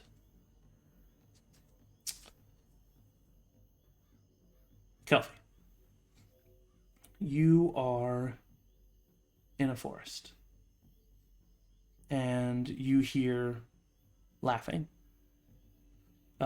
It's a very maternal sound.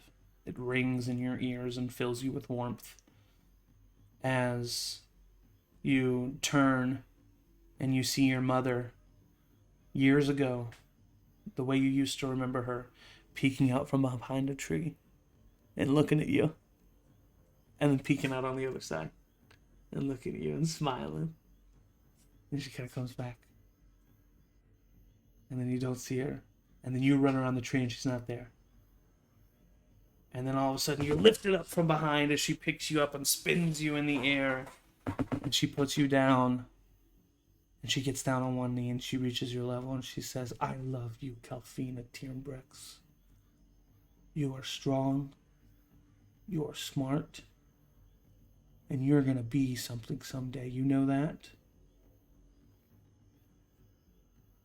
And she looks at you and smiles a huge, radiant smile and kisses you on each cheek and then on the forehead. And she says, okay, I'll count to 10, all right? And you turn around, put your eyes against the tree, and you count to 10. And you open your eyes and you turn around. Here I come. And you wander and you don't find her behind the nearest tree. You go to a nearby grouping of rocks. You don't find her behind that. And you go behind the first tree where you were at. Sometimes that's what she does. You don't see anything. And now you're starting to get a little worried because usually she laughs. And that's what you're saying. Laugh, Mom. Laugh so I know where you are. You're cheating. Laugh. Nothing. Just silence. Slowly but surely, fear begins to creep into your little heart. Mom? Mom? You don't hear her. You don't see her. You don't feel her. You feel alone. And you feel scared. And in that moment, you hear a branch snap. And your eye shoots upward as you see a figure that you can't really make out dart from a nearby tree to the top of another tree to the top of another tree. Mom? Nothing. You start to run in the direction of what you think the city is. Mom, Mom, tripping, falling, scraping your knee. You go through, you go behind every tree, behind every rock, climbing under every log. Mom, Mom! The sun sets. Darkness fills the forest around you. You hear another branch snap. You turn around and you see two piercing yellow eyes staring at you. A paw steps forward into the light, followed by another, as a large gray wolf stares at you, sniffing the air. You're filled with fear. But then as the wolf steps forward, the gray fur stands up and gives way to long, flowing gray hair. And the visage of the wolf turns into a tanned-skinned elf, dressed in hide leathers and vine-covered gloves.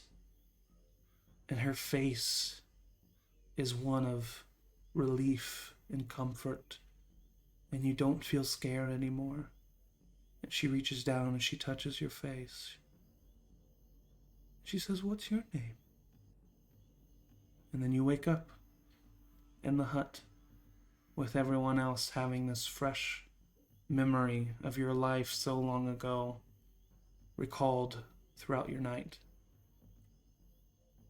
And as you all wake up in the hut, mostly refreshed, ready for the next day, we'll go ahead and take a little bio break, let all of you digest all that info, and let Angie maybe go cry a little bit. She looks like she's a little emotional. And yeah, we'll be right back. So stay tuned and yeah, don't go anywhere. We'll be right back.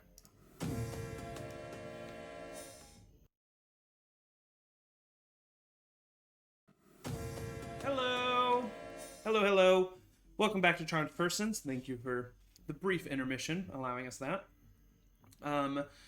We are back. The party has woken up the next morning after either a very restful night's sleep or a very intrusive dream, or both. So what would you guys like to do? What a great night of sleep. Oh, man. That was... I've never tranced better. I like separate kind of immediately, like kind of out the hut, and you said we're in like a forest Yes. area. Like, okay, so Yeah. I'm gonna start trying to like find some new foliage and replace kind of the matted and deadened leaves and stuff that kind of adorns my leather armor, just to kind of touch it Easily up and enough. spruce it up a Easily bit. enough, you're able to do that and find some nice thick corded vines rather than the ones that have kind of been slightly decaying. And yeah, are definitely able to. So you take around 10 minutes, 20 minutes to do that. So that's what Ray is off doing while the rest of you are waking up. Nobody else has to know it, but I am crying a little bit too. Okay. Does anybody have an extra attunement spot that they could use? A ring of evasion. I recently don't need it anymore. Right now. I think all of mine are taken. Well, I've just got this shield and maybe some armor. I Where don't. do I Yeah, see? Where is that? we can find that. Rev, I know exactly where it is. Rev takes a second to like take inventory of his own stuff, and like I've got the cloak and the mask, and he looks at the mask to see how if it has changed appearance and shape. Very, yeah, very interesting point of order. So yeah, you reach down and you pull out the mask, and the mask is just a completely just neutral mask, um, with a gray like slant like granite tone on the mask, completely smooth, no markings or anything. Um, if you like put the mask up to your eyes are just pure white behind the mask. And that's what the mask looks like. Just a very neutral, super blank visage. Somewhat ominous looking, though. Yeah. Yeah. Well, this changed. It's not. I don't know. Not so scary. Does it work? That's cool. I think so. Like this is different how it looked the first time we found it. So. So you said Demetrius gave you your powers. Do you still have powers? I think so. I think the ancient one, the thing that saved us from the explosion in Barrett Square. I think that is my patron now. What? What? What? Yeah. I still think you're the source of your power. Right? Try to do Right, something. Yeah, no, like the power's within me, Yeah. and he does the first thing he can think of and casts Find Familiar. Yes. He casts Find Familiar. And all of you see Poof on Rev's shoulder, the new and improved Elliot, as a very tiny man with a chubby beer belly, wearing like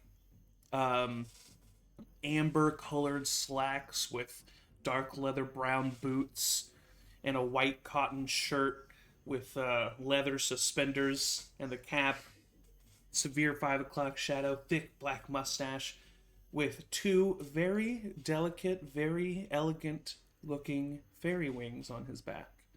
Who's this little guy? Well, my Hey, it's God. me, everybody! Ah! Oh, that one still Ah, works.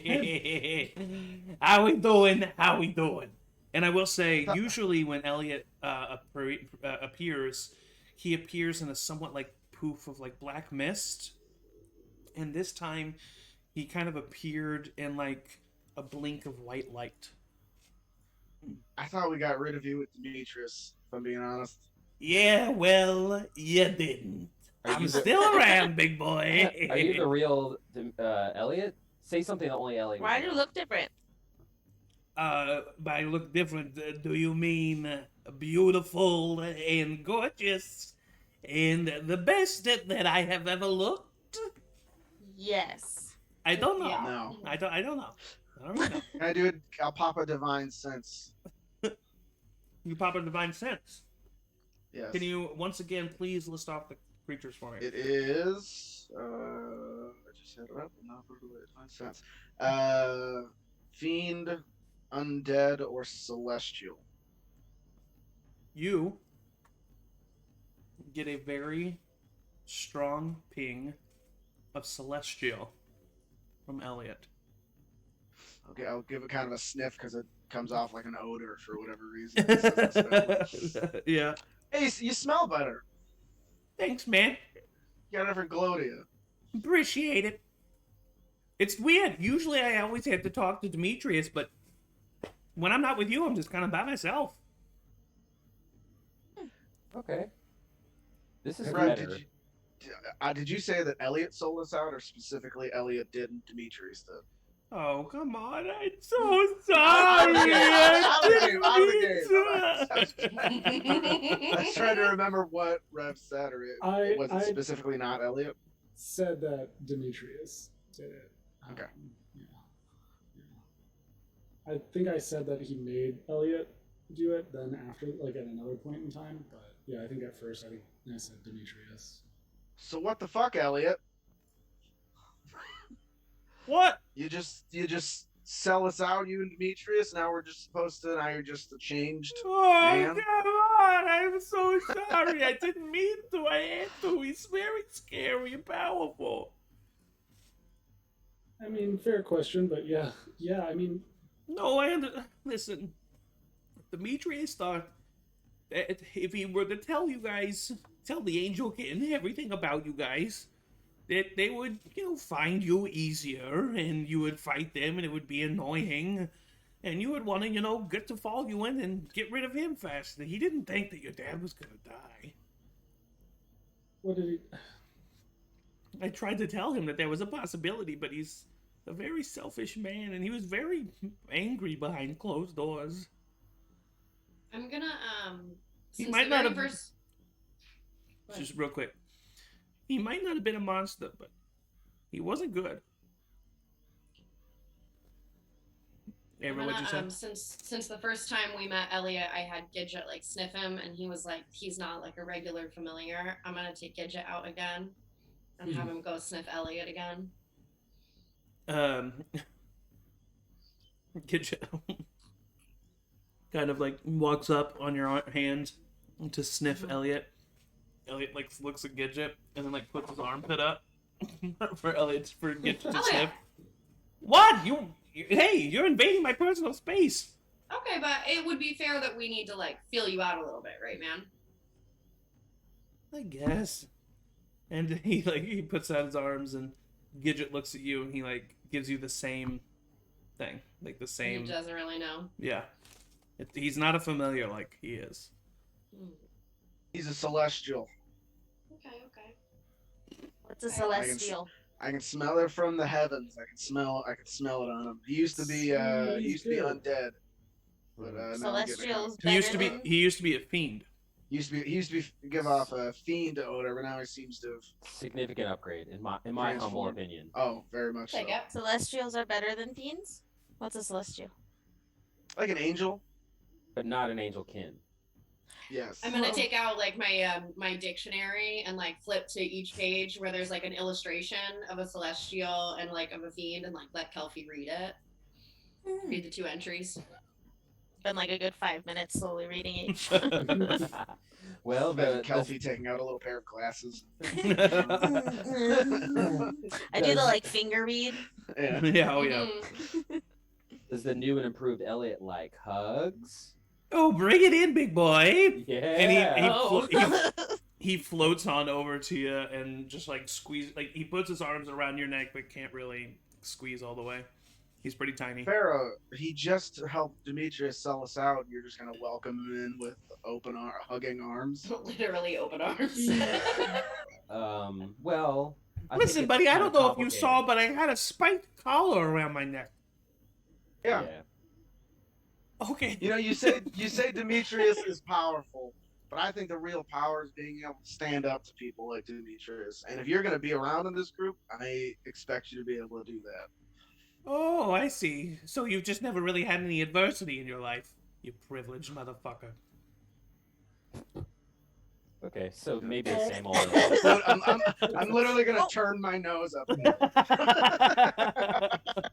Some divine fertility right there. So should we Cracker Dragon? Yeah. Oh. Crack a dragon, Right. Kelpie, try to find your mom. Yeah. Mom. Yeah. Yes. Yeah, I'm trying Kelpie, to- I'll go with you to your mom if that's all right. Yeah. No, okay. If you want, I can come as well, Kelpie. Does anybody Sure. want this ring? Oh yeah, I'll take. I mean, if nobody else wants it, I have two. I can attune to two more things. Go for it. Here. Ring of Let's, Evasion. Let's protect Thank the you. wizard. You get a D3. You can pass a failed dexterity saving throw. Okay, cool. It You should be. It's an guys- official item. Yeah. Add. If you guys are going shopping while we go find my mom, can one of you give me better armor? I'd like to get some better armor. I feel squishy. Yeah. I feel squishy. And I'll take off and, as out of character, I just have studded leather, which I'll give to sell. So if it's just like studded leather plus if they have it or something better, it's like a 12 armor class. So, or I You should want say, light armor though? I guess I could go medium. If you want medium armor, I'm about to get upgraded and get a new set. You can take my 45 pounds worth of scale mail. Maybe not that. Okay. That way it's like a lot more than me. Yeah, it's Maybe hard- stick with light armor so I'm not encumbered. So you have scale mail. What's scale mail? Because I've been carrying around splint armor that I could have given you. I didn't know. It gives me 14 armor class plus 2 dexterity, but I have a Okay. shield. Splint armor is 17 AC. Is that heavy armor? Yeah. Yeah, I can't wield that. Oh, never mind. Avra, I gave you the golden scepter, right? You have that? I still have that we got from Pildor that gives you like a +1 to something. You're muted. You're muted. I forgot what Zach said it did, but I gave you like a +1 on I don't- attack. I think we Something? talked about me taking it, but I'm not sure that I ever did. Thinking what? The Pildor's golden staff. scepter that we Pildor's got staff. from Pildor. Oh yeah, it was just a +2 staff. +2 Okay. scepter. +2 to like what spell attack? Or +2 to spell attack and is a +2? I think it's just spell attack. Okay. Is it DC as well? I forget how those work. Hold on. I don't know. I don't know. Let me look. I never wrote down the stats for it.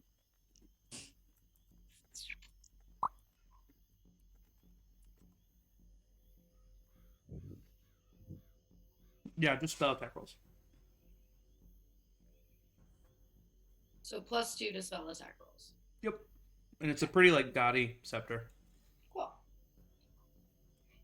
Gaudy or God?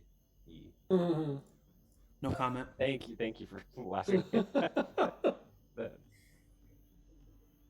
Yeah. So we're going shopping. You guys are going to and then we're gonna pick up that armor for you, Pharaoh. That I know exactly where I put it. Nice. Yeah, we don't have to get it now, unless it's in a precarious situation. No, it's just like under some like tarps Okay. and rocks and stuff, just hidden. Are we? Rev knew a great place to stash it. Are Kelpie, are you and I going after we see your mom, or are they taking your armor for you? I was gonna just give them my armor depending on how long they were gonna shop, and we can probably meet up with them. But just in case they go to like that shopping place first, Okay. they can have Well, my yeah. armor. Do you want to get the brain trust set up, Rev, or can you still do that? Yeah. What's a brain trust? It's a grown-up thing. It's this group text that we have. Mm, You're not on it. Oh, she looks a little offended. So yeah, I set up one with Avra, with who's all going where?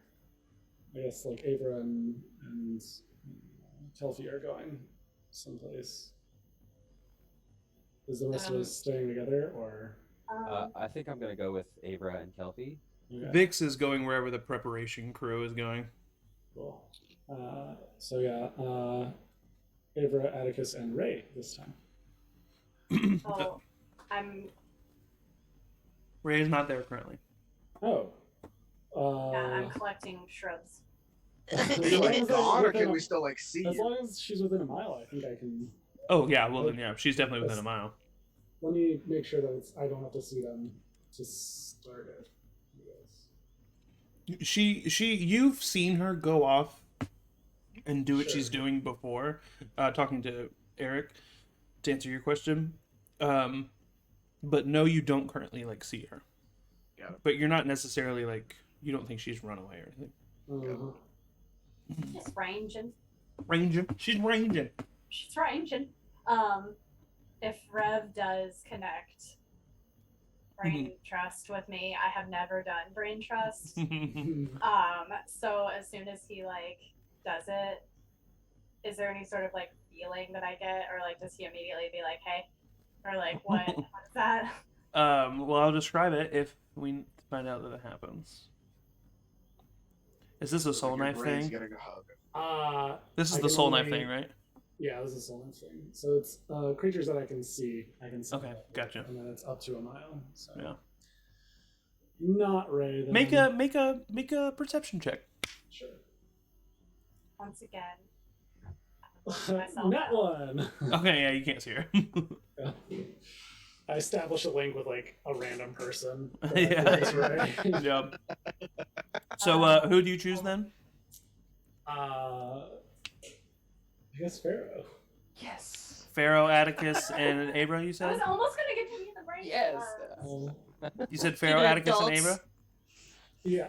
Yeah. Surprisingly enough, as you reach out and use your soul knife ability to make this connection, you establish the connection. And to answer Angie's question for the rest of you, when someone does reach out to your mind, it does like you feel there is definitely a difference in feeling. There's like I'm receiving, like I'm open. My mind is open in a way that it wasn't a second ago. And you feel that feeling. And all of you feel that feeling, and Rev kind of like, hey, like says whatever he says. And surprisingly enough, Kelfie, you hear that. Damn it! And Vix does as well. And he kind of looks and he says, oh, that's cool. Wow. X. That's. What? Is this what the Bane Trust is? Kelfie, oh my god! Oh my gosh. And all, well, I I don't. can't hear you. The thing is though, is you guys, Atticus and Pharaoh, you guys cannot hear Vix or Kelfie. It's different. I thought we said that it was. Oh, it's different. It's different than the Brain Trust. It is different than the Brain Trust. It is a new ability given to him by his patron, basically for just to get any mysticness out of there. Anyone within 30 feet of Rev, he can telepathically connect with anyone of his choosing, up to any number. But then the Soul Knife ability allows him to pick 3 different people specifically to have that connection with up to a mile. And that specific ability, you guys can hear each other. This ability just is something that Rev is allowed to do in his general vicinity. But I will say, when you access the Brain Trust within 30 feet of people, you can, if you want, choose to let them in on the Brain Trust as well. Make it a group text. Yeah. So if you're within 30 feet with people, they can hear what you say to the Brain Trust, but they can't hear what the Brain Trust says back to you. Okay. Yeah. That's really cool, Rev. I could hear you in my head. Can we talk like this all the time? Can I just like talk to you in your head all the time? Now you have a God. 12-year-old in your head. Realizes the ramifications. Sever the connection. Disconnect. Like Bruce Almighty going when he's getting through like a tunnel. bombarded with fires. I send like 5 funny memes. No, Pharaoh would definitely send forward send this to 10 people if you believe it. A chain letter, yeah, for sure. If you don't, then you're Lord. Yeah. And Savior. This is the good luck. Not everybody would share this, but Yeah. Oh god, I hate those. Prove that you're a I true know. friend. Those make me so mad. CBS News says at midnight tonight, Facebook is going. Oh my god. What are What's you your guys favorite doing? color? What's your mom's name? What's your high school mascot? Tell me all your passwords. Nope. What y'all up to? Shopping. So And Atticus, Vix, and that's it. And Rev. Rev. Go shopping. And then Ray. I mean, we would wait for Ray to see what you wanted to do. Yeah. We wouldn't just leave without. Well, Ray, what are you up to? That's so nice. So I'll probably make my way back as they're finishing, like making the decision to go. The brain trust Packing up has probably already stuff. been established. Yeah. And I'm left out of it. I will say if he accesses the brain trust at all once you do join again, which he might before you guys leave or something like that, you would feel the sensation as I described earlier. So yeah, I'll like walk back up,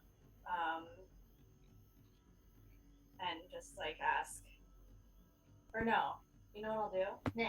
Yeah. I'll come out of my little forest dwelling and I'll have my new goodies on. Looking fresh. Yeah, for sure. Vibrant green. And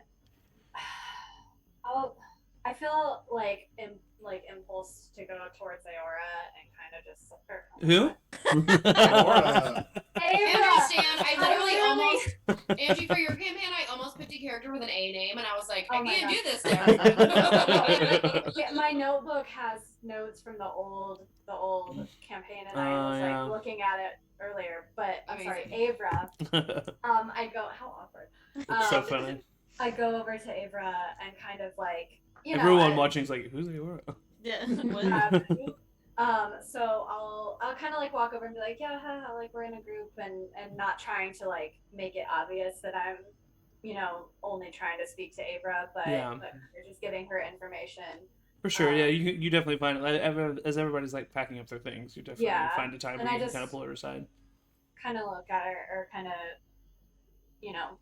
pull her aside and just be like, so, this dragon.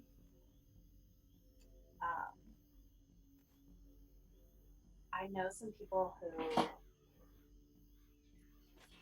probably are well ahead of us in this investigation.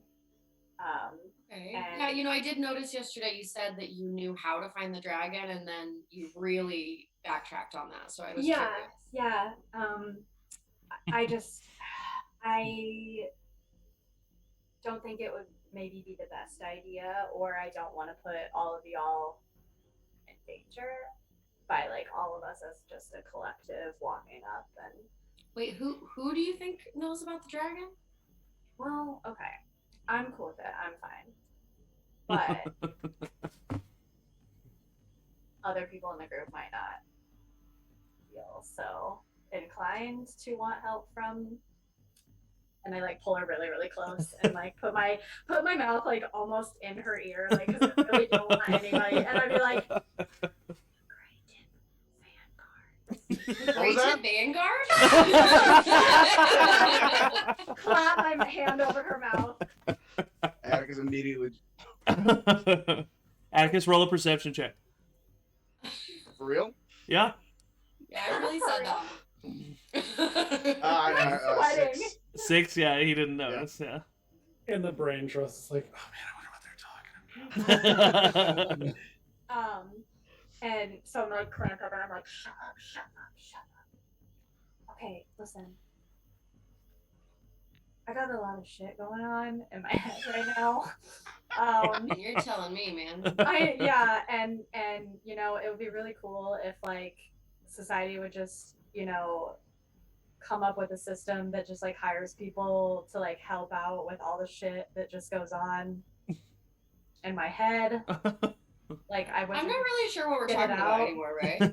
I just need to go to the Great Ship Vanguards and just do something for the group, away from the group, kind of, but like with the group, for the group.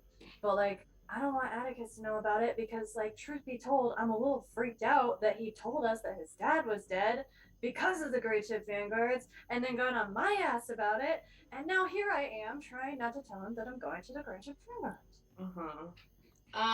I just wanted to tell you so I could have some accountability established. so that I wouldn't be doing like a rogue thing going on my own. For sure. I appreciate that you told me, and I definitely will know where you are and know where to look for you if anything happens. However, if Atticus ever asks me, you never told me this. Yeah, thanks. That'd be great. Cool. Okay, cool. But like, isn't that fishy? Am I the only one that's having a feeling about that? He's got some like personal history. Like we've all got our personal shit, right? Yeah, but his personal history was that he said they killed his dad and then his dad. You also like, I know that you don't necessarily always communicate the same way as the rest of us do. We're a little overly open sometimes, I understand, but you could talk to him about it. That sounds like a lot of work. Again, I will say you have seen how we as a group react when we find out that we've kept secrets from each other. That's all I'm gonna say. that's fair. Maybe ask him to go grab some coffee with you. Oh God. All right. Where is Atticus going? What, like, where are you? Shopping with Okay. Rev and Vix. And Okay. I think that's it. Robin Vix. What's Pharaoh doing? Is he going with? He's Yeah. going with Oh, Kelsey okay. and Abra. Look, you don't have to. I don't want you to do anything you're uncomfortable with. I just want you to have thought through this and thought about the group of people that you are with before you make a decision. But I do think we need that information. I mean, like, that's awesome. That's cool. Well, would you be all right with me getting that information on my own accord, or am I? I am. Are you going to be disappointed in me? No, I won't be I know. disappointed in you. I do believe that. Watch out for that squirrel. As soon as we're done with this moment, I'm gonna put a cat away. Yeah. She's gonna go to her room. I do think that if you do find that information, you're gonna have to. Everybody's gonna wonder how you got the information. We're not people who don't ask questions. Yeah, I know. All right. I'm just giving you all the information that you're- I have. I mean, thank you. Like, that's really helpful. And But that's like, why I'm I not came gonna to sell you. I won't like sell you out if you decide to just go. But you know, I also will not acknowledge that I knew anything about it. Okay. I mean, thank you. That's really nice. Yeah. And I really appreciate you. I really want to do this for the group. But I think when I come back, yeah, I'll have a talk with Atticus. Yeah, and I'll have your back in terms of like, I think that you're right. You know, if I talk to Atticus about it, I'll have your back about it. Okay. Thanks. Yeah. All right, I'm gonna go fuck some shit up. Oh. Okay. Meaning like talking to the great, you know. Right. that. Yeah. Like, yeah. I'm not gonna like break something. You know, I'm not gonna. Yeah. Great tip, I what? think, yeah. The tip of my new spear. Okay, Yeah. cool. Now It's if you gray, take it it's back Staff. up. It's not a spear. It's a staff. It's like a little silvery. It's like less gray than silvery. Anyway. Cool. Good talk. Great talk. And I'll like go in and like kind of lose myself in the fact that like I'm partnering with people in my group now and like go to give her like a hug and then be like it turns into kind of like a pat her on the shoulder. No, I like feel a little weird at first, but then as soon as I feel you start to pull away, I like go ahead and just grab you in for a hug. I instantly start tearing up again. Oh. No, it's cool. It's no. I have allergies. I haven't been in the forest. Like we've been in a desert and then like cities and I'm not attuned to the forest. Yeah. Okay. Well, have a good time. Okay, bye. All right. So, does anybody question that Ray goes off on her own direction, or no? Yeah, 1,000%. I mean, I'm just being realistic here, you know. What? Ray does So that. she comes over, talks to Avra. We can see them talking, and then Ray just walks away. Yes. Where are you going? Nothing. No more government. Just She starts running. What's going on? Why is everybody leaving? She last night she said she might know somebody I know. who. I know. Oh, Oh. God. Go for it, Vix. Someone else is missing too. Oh my God. Oh, did she go to Vix. find Elburn? Pharaoh's gonna check in with him. Yeah. Yeah, Atticus. She went to find Elburn. Why are you saying it weird? Why? Yeah. What's going on, man? Yeah, you got something in your eye? I didn't know you wore glasses. Where did you get those? I don't know. I just thought maybe they were flirting and they were going there for a. They totally were. They've been Were they in making out love? for weeks. Like they've been making out in the back of the line for weeks. I don't know if anybody's noticed. What? What? Oh my god! Pharaoh, you I, haven't noticed that? I totally ship them. Are they in love? That's cute. I'm not gonna speak on love or Oh. Wow, I had no idea. Usually I'm the first to notice when new love sprouts anew. Yeah, Pharaoh's really perceptive when love is involved. yeah. Well, so where'd she go? Last night she said that she knew somebody in town who might have some information on where the dragon might be. Yeah. I don't know, but she went to do that. I'm sure she'll tell us tonight. Well, the town is that way. I mean, I didn't tell her what direction to go. Yeah, she ran. He seems pretty awkward. I'm a ranger. She's literally just running like parallel to the forest, just like away from the city. Like just you can still see her, just like, just, like still running. It's like a la Edward Cullen, just like Yeah. Yeah. Okay, well. Do you know she's who ranging. she was talking to? Who she was talking to? No, I don't She know. was who talking to Abra just now. Yeah, she No, was- like who she was going to talk to. An old friend, I think. I don't really know. Roll a deception check. I'm not completely Oh my lying. God, They are no. like old I'm friends. not even like right? rolling an insight check. Like I believe whatever you're gonna say, unless you. Yeah, but she's lying, so she needs to roll a Right, deception yeah, check. I will Just in case I do yeah. a really bad Yeah, thing. Pharaoh will Is- believe whatever. Like you if I say. She's rolled going a to meet 6. with the Great Tit Vanguards. I mean, A Great 6? Yeah. People. Yeah, he has passive insight. That is definitely better than a 6. Mm. She's lying to you. Damn it. But you don't know that it's No. not Elburn. right for Yeah. sure. An old I friend. know. It could be a new. She could know that it is Elburn, and she's like saving her friend from Elburn. Yeah. Is she going?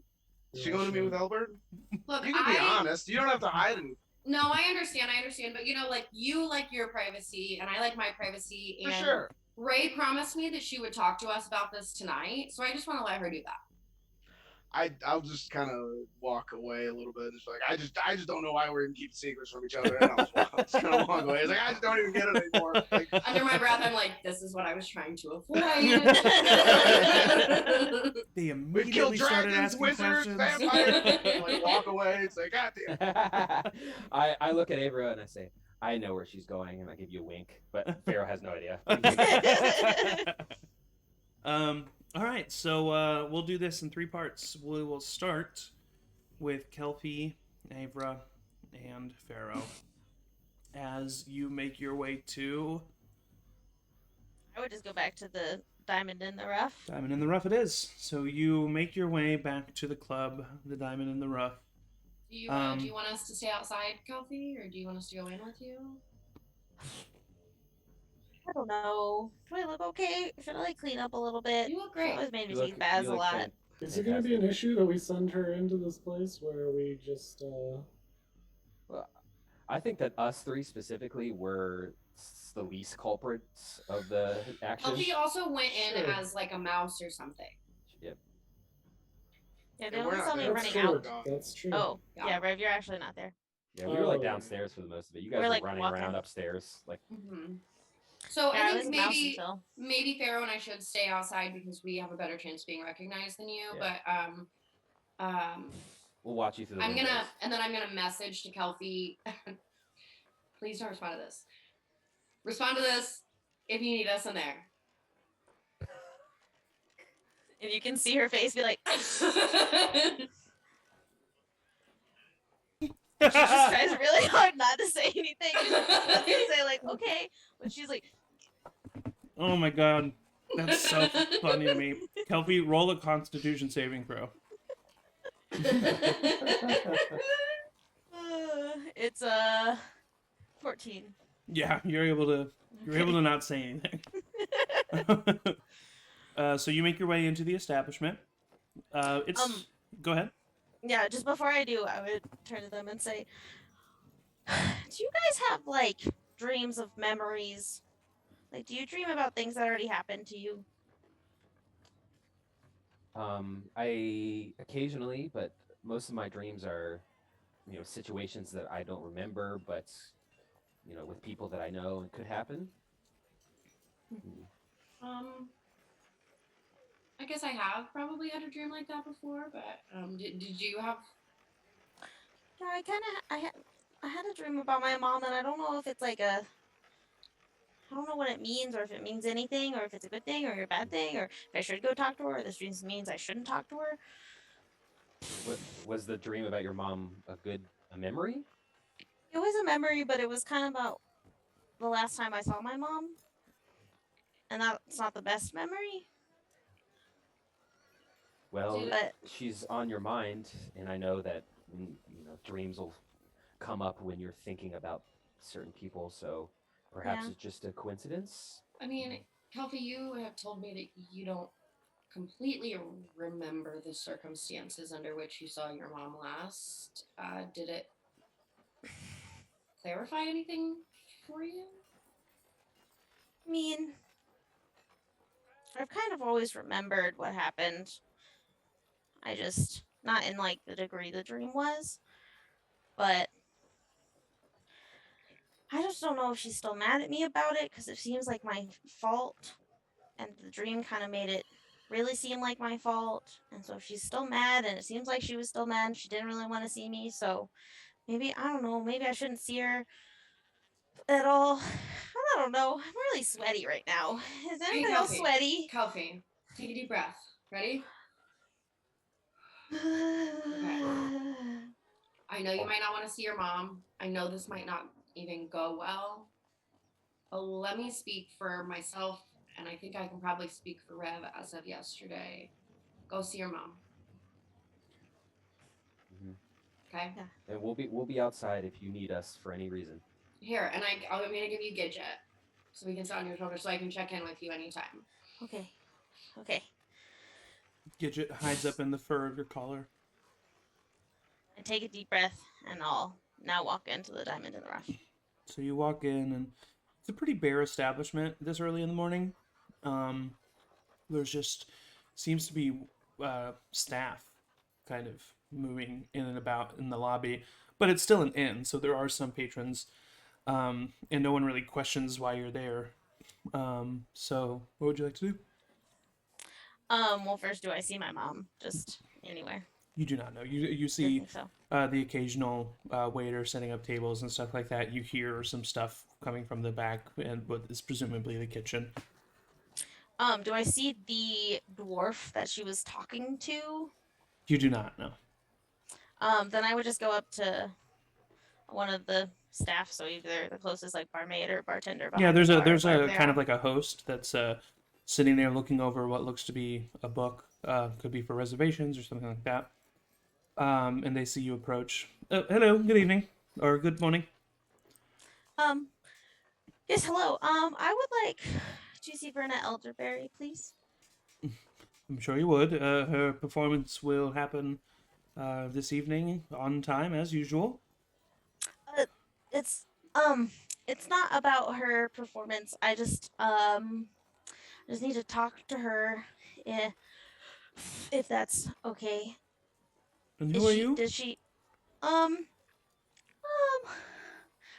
I'm her daughter. And his eyes kind of go wide. Go ahead and make a persuasion check with advantage. Thank God for advantage. 17. Oh, right. Well, I apologize. I didn't know that Miss Elderberry had any children. Yeah, it's I mean, I think I'm her only child. You My do? name's Kelpie. You do look like her. Now that I. Oh. Well, yes.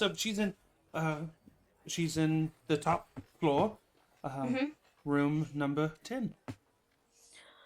Okay. Thank you very much. Yes, of course. Give your mother my best regards. Mhm. I'll kind of stand there for a second. Do you need me to show you where the? No, it's okay. I got it. I'll just Okay. run. Okay.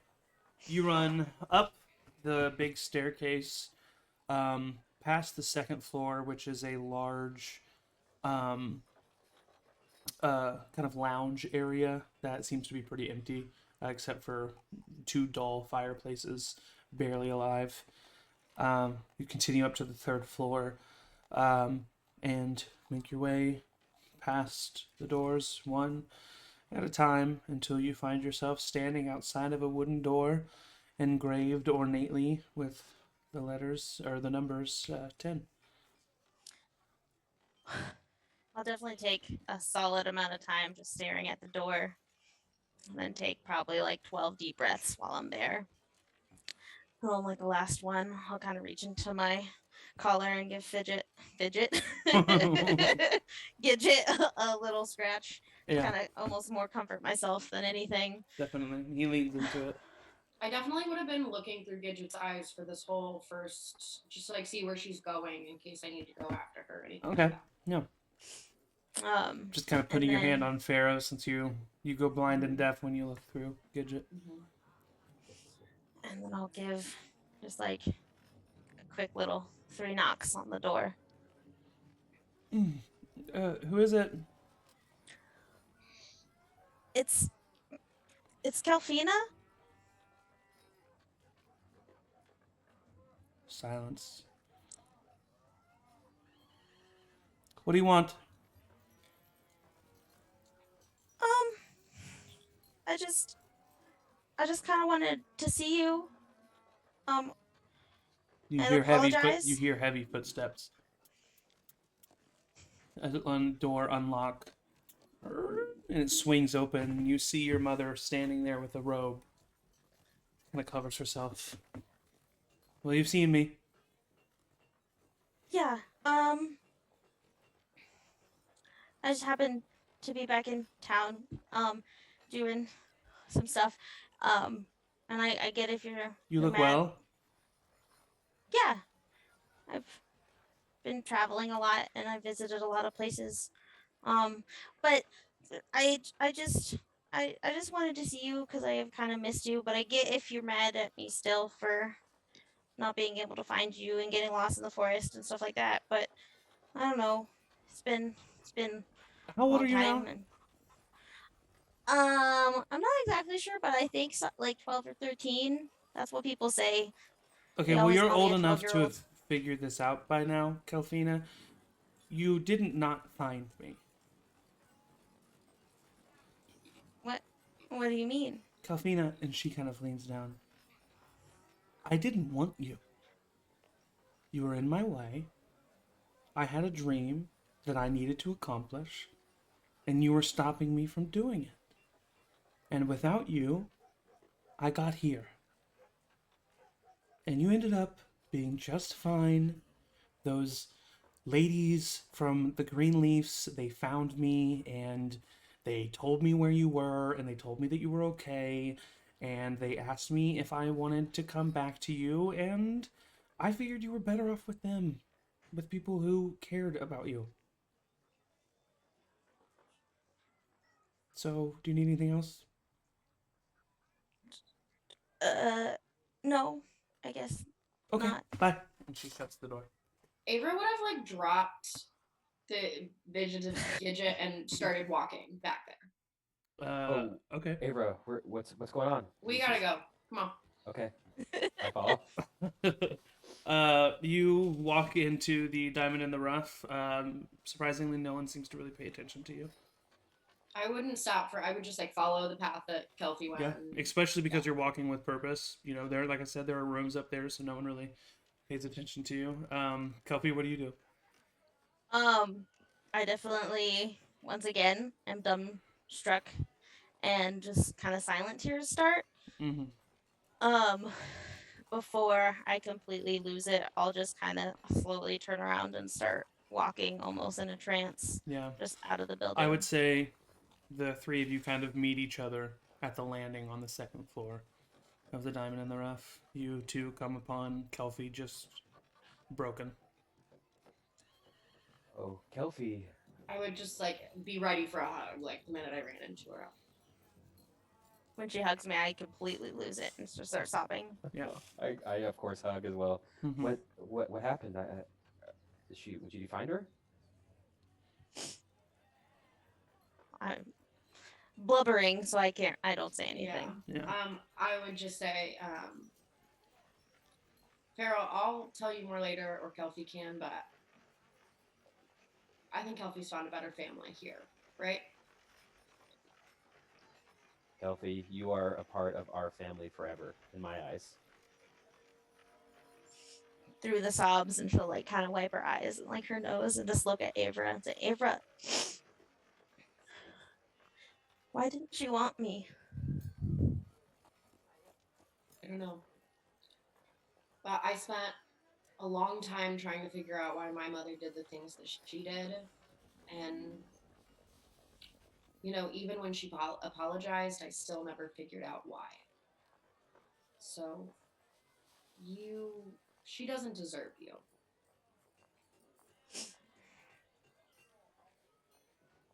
I guess. She'll figure it out one day. It'll be too late, but she'll figure it out. She'll wipe big snot from her nose. I guess we should go find the others. Yeah, I'll meet you guys outside in just a minute, okay? Okay. Okay. I'll take Pharaoh's hand as we walk outside. All right, I take you downstairs. Okay. And I'm gonna take a minute. I'm not scared. gonna do anything crazy. I'm not gonna do anything crazy. I'm gonna take a minute at the end of this hall, and I'm gonna take out like some parchment Mhm. and Disintegration Done. scroll. and I'm just gonna write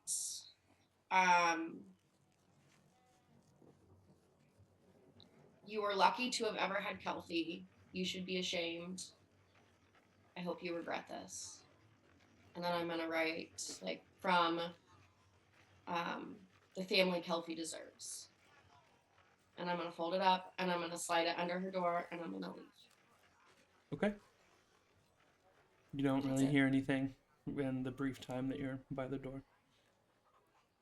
And then I'll go back downstairs Yeah. and meet Kelfie and Farrell. The rest of you make your way out onto the street where you are comforting Kelfie and deciding how to find the rest of the group. Meanwhile, we cut to Rev, Atticus, and Vix as you guys have entered the city and are looking for. Well, You'd probably just tell Rev dragons- what you were looking for, and Rev would probably be able to tell you where it is.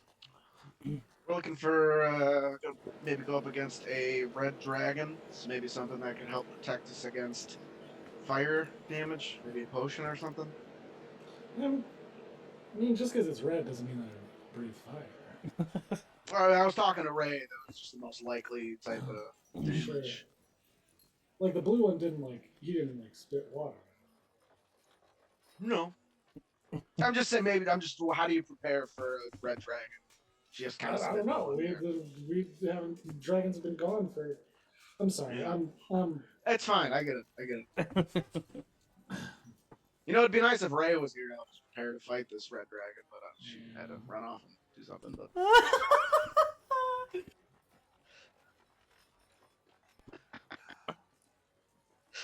yeah, so maybe like a magic shop. I know that getting Pharaoh armor. Kelfie wants maybe some new leathers. So you would know best place to find a magic shop if you're looking for high level magic items would be in the Diamond District of Duskull, where the upper class lives. And then, surprisingly enough, to find good, well-made armor, you'd actually go to the Steep Cliff Trade Market, which is also right outside the city. Steep Cliff is a town near Duskull, known for it's smithing and it's mining from the nearby mountains. So yeah, those would be the two best places to find those two items. That's my hometown. Yeah, I was gonna say Steep Steep Cliff. Cliff, so Steep Cliff, Yeah. that's probably the best place to get that. Yeah, I stuff. agree. But yeah, the magic shop, probably back over this way. Cool. I'm gonna deal with this real quick. Yeah. I think you Take should it. probably maybe like your hood. I don't know. Just in I'm not case. gonna. I'm not gonna. Okay. Okay. All right. So here we go. So you guys make your way over to the Diamond District, right? That's where you're going first. Mhm. The potion. Yeah. Yeah. Magic shop. Yep. So you make your way over to the Diamond District, and you find in the main market the streets are marbled brick. They shine and reflect the sunlight. It's almost like you're walking around in snow. You know, the way that your eyes have to kind of avoid the glare of the road at certain angles. And you find this small square with a nice ornate fountain with a statue of King Reynaldus himself in the middle of the square. And you see a magic shop called Dwindla's Dandy Items. I'll walk in. You walk in, you hear a light little ding ding ding ding ding ding ding as you turn and you see a beautiful woman with pale, almost stormy cloud, but very light gray skin, with silver long hair that almost seems to flow as she turns around. She has a very nice, ornate gray dress with like purple trimmings. And the shop itself is actually quite small. It's about like 15 feet by 15 feet in square footage. But even though it doesn't look like it from the outside, it shoots up to seemingly what seems to be 10 stories of shelves of items and books, and you even see like a bird cage holding a silver wormling and another creature kind of in a cage that seems to be rattling on one of the shelves, and it's just it's whole seems like what's like an ecosystem of magical items. And she looks at all of you and she says, "Hello, welcome, hello, I'm Dwindler. It's so pleasure to have you. What are you looking for? How can I help you?" It's a pleasure to meet you, ma'am. It's a pleasure as always. It's a lot bigger on the inside. Oh, yes, this is one of the largest magical item shops that you could ever come across, young man. Yeah, we're in town to deal with the dragon problem that's plaguing you. So we're gonna go try to hunt it out. Really? Yeah, Well, okay. we killed one already. We're going to kill a second one. You slayed a dragon. Yeah, and then it came back pretty quickly after that. But we did kill it one time. Oh, and you see she seems very confused, but nods her head. Well, then yes, I'm sure you're definitely looking for something to help you fight a dragon. What do you have in mind? Do you have anything that could protect against fire damage? Maybe a potion or a ring or something like that.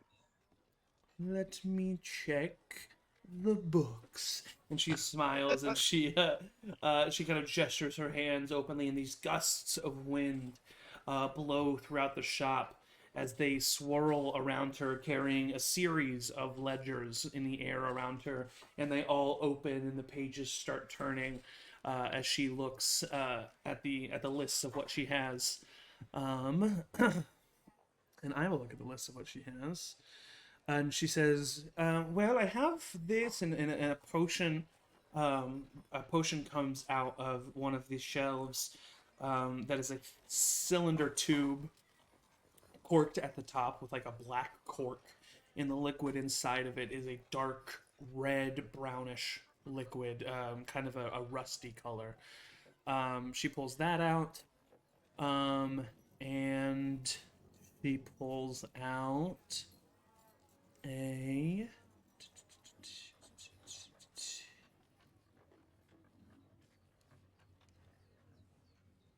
Sorry, just want to make sure I got this for you. Yep, looks like. Yeah, it looks like that's it. So she pulls out. She has two of these potions, and they are. And she tells you they're basically they're just potions of resistance against fire. So for How much an do those hour, go for? right? Yeah, 1 hour, they would give you resistance against fire. They're 300 gold each. 300 gold each. Cool. So I do have this. I know you might not believe that we slayed a dragon, Right. but what do you think of this? And I'll slam down the bottle of dragon goo that I have. Like this, killed a dragon, melted down into this goo, got it in a bottle. She kind of twitches her fingers, and the bottle swirls up in the air and comes over to her. It uncorks without her touching, and it flows underneath her hand. And she kind of, interesting.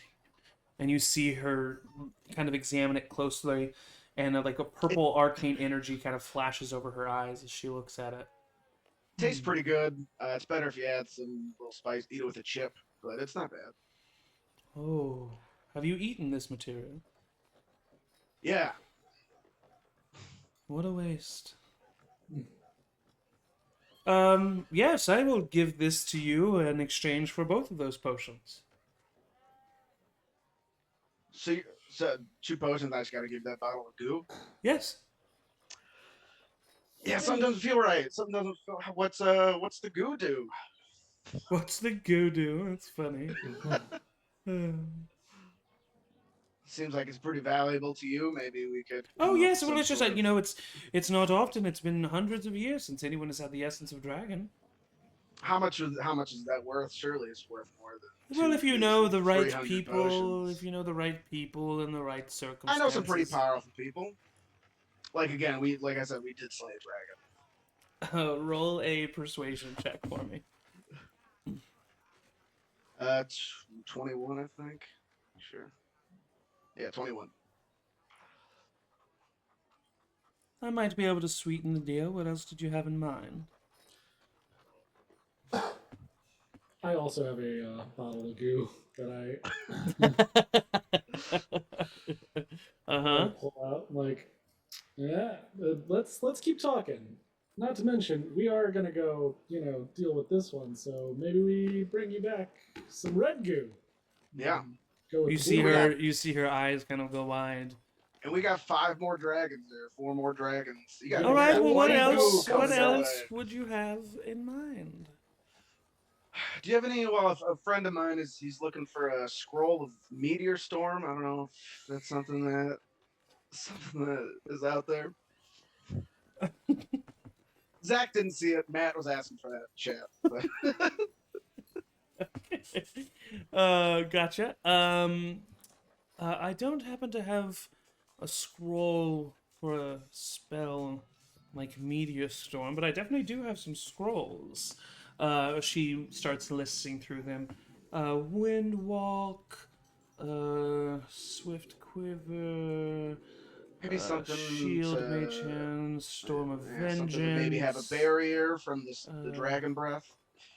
Something like that. A barrier, right. Hex. I have a scroll of shield. That could form some type of barrier, perhaps. No. No. I don't know. My magic knowledge is fairly limited.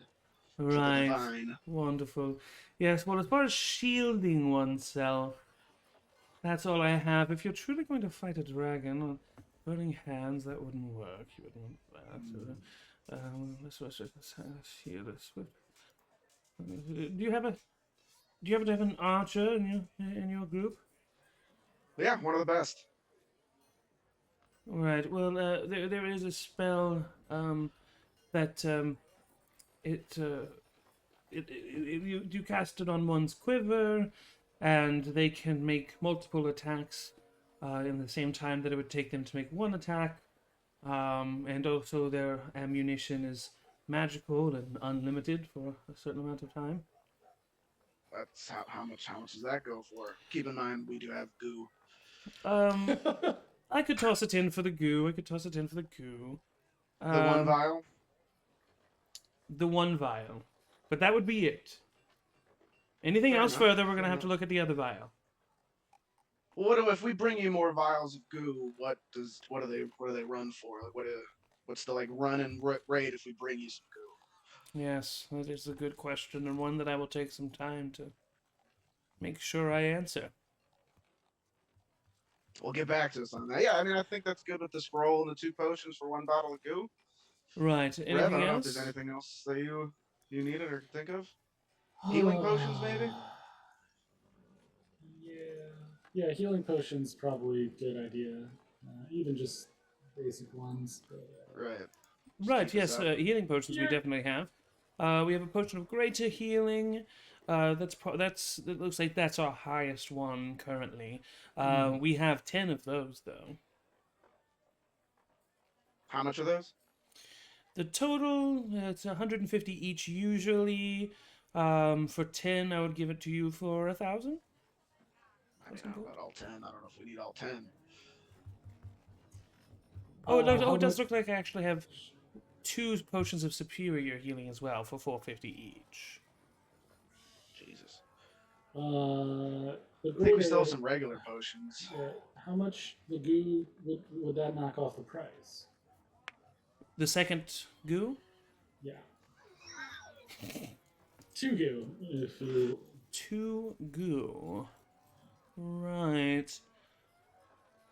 Okay, well, how Keep about in mind, this? this is the last of the goo. I There might understand, not I be understand. another Yeah. dragon. I can give you It's- all 10 potions of greater healing. And I can either listen. I can either give you all 10 potions of greater healing, or both potions of superior healing and this. And she brings up a little tube of what looks to be water.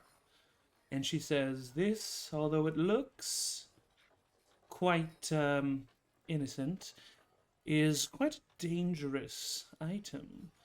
You see, pour this item onto any surface, and it will dissolve quickly and efficiently.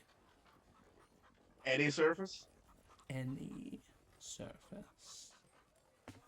Man, that sounds pretty cool. that Rev. sounds pretty cool. Yeah. Yeah. But 10 potions, I don't know. That's a lot.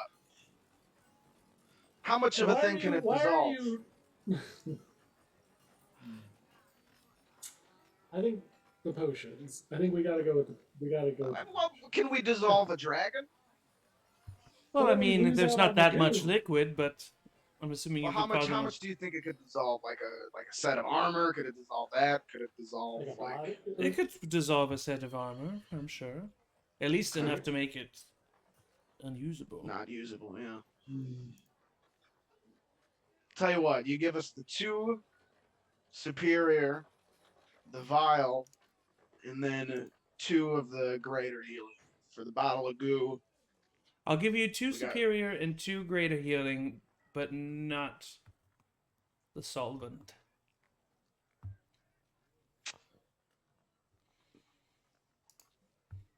Listen, I know you want this goo. All right, Right. we got the good goo, Yes. and But I think already that's have one. I already have one. right One of But- 2 that exist. in the world, in the world. universe. Right. Do you want to be the only one, the exclusive merchant of dragon goo? It's never good to hold a monopoly. Hmm. We're also offering you a good deal on future goo. Yeah. I could take this goo to anybody now that I know it's valuable, but I could take it to you if you give us the deal that we want. Right. We want to give 2 goo to you. Okay.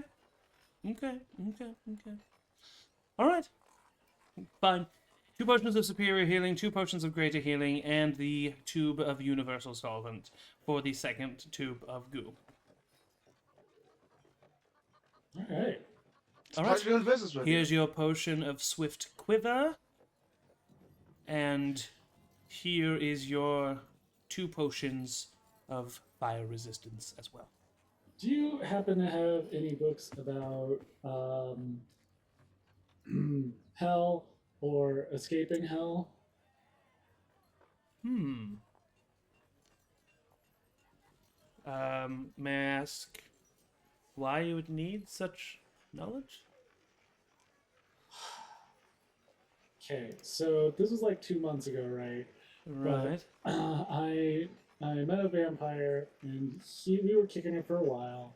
And he was living like in my bag, and then that was all like great for a bit. And he got my dad killed, and I summoned a sphinx, and then he like got his ass kicked by the sphinx, but then I think he sent himself to hell. So I'm pretty sure he's coming back, and I was like kind of looking out to make sure that I just know kind of like a timeline maybe, or like anything I can do to protect me from that. I must This is say, 100% a true story. I was there. must say, the knowledge that I have would not be of any use to you, nor any knowledge that is here in my store. Sure, I appreciate But I that. will say, good luck with that. And I'm sorry about your father. Is there anything else that I can do for you? What does that goo do? What do you mean? Like, can it be used for? Just curious. Who knows? Okay. I mean, if you don't mind, if we found a use for it, I don't know if you pass it along, I'm just curious what it could be used for. You'll definitely be on the list of people I would like to tell. Thank you. And so you exit the shop? Yep. As you guys exit the shop, Vix, who didn't say a word that whole time, looks to the two of you and says, I didn't like her.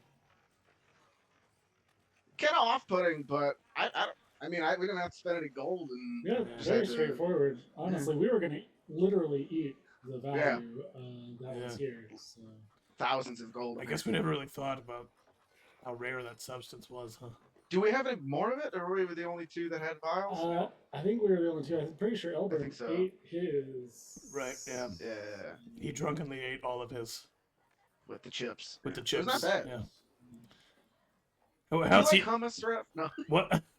it's kind of like a hummus. And with that, we cut over to a panting Ray as she is running. You've now made your way around the arena in a way that you can enter the city and have lost sight with everybody else. So what do? Do you head right to where you know them to be? For sure. All right, For sure. so That's what I said I was you- gonna do. I'm gonna do it. Yeah, so you know that the Grey Tip Vanguards have a makeshift HQ in basically a house, a 2-story house that they have rented out near a stable on the north side of town. You make your way there throughout the city, making sure to stay out of sight of anyone of note, although you're not really near the position of anyone else. You get up to the house, and on the front porch, you see a man sitting there in a rocking chair, heavy fur armor on, thick fur boots, a nice fur hood currently over his head. He's got a rough face. He's a human. He's polishing his sword as you approach. Hey, how's it going? Are you hot? What? Are you hot and all that? Like, No, it's changing seasons here. Soon you're gonna be cold. Eh, And just we'll see. keep sharpening. Well, You here for I, work? no, I've done a couple jobs, and I'm like doing my best to like. I'm not feeling very right now, but Yeah. I'm trying my best to play it off. Of course, yeah. And I'll be like, no, I maybe one too many of those things. Ugh. I just I've done some work for y'all before, and I just need to talk to you, see what y'all know about the dragon situation. Right. Well, Mutt's inside, and you do know who Mutt is. Mutt I is do. the Goliath leader of this kind of chapter of the Grey Tip Vanguards. Vanguards. He's the Goliath He's the leader of Vanguard! this chapter of the Grey Tip Vanguards, and um, I love it. and you Go walk ahead, in and immediately are hit with an aroma of must. As the Great Tip Vanguards are definitely woodland dwelling beings or mountain dwelling beings, not often very hygienic. And so this place does have a definitely healthy musk around it. And you are almost at home, truthfully. Yeah, I was like literally, I was like, oh yeah. The place the house gives off very frat house vibes. It's a 2-story house, but definitely more than that are here. There are people just like on the floor sleeping. There are people like drinking and talking in the corner, blah, blah, blah. You make your way kind of through muscle memory through the main hallway of the house and into the back kitchen where you know that Mutt usually takes audience. And you walk in and you see his back is currently to you as you see the large, very muscular back of Mutt as he is currently washing some dishes and turns back and looks over his shoulder and kind of chuckles and leans forward. Howdy, Ray. How you doing? And they got you washing dishes. You a loser now? Yeah, well, no one else is gonna clean up around here, so I guess it better be me. Yeah, that tracks. That tracks. Someone's got to be the responsible adult. You know what I'm saying? Yeah. Yeah, good thing it's you, because no one can wash a dish like you, Mutt. You're funny, Ray. What do you need?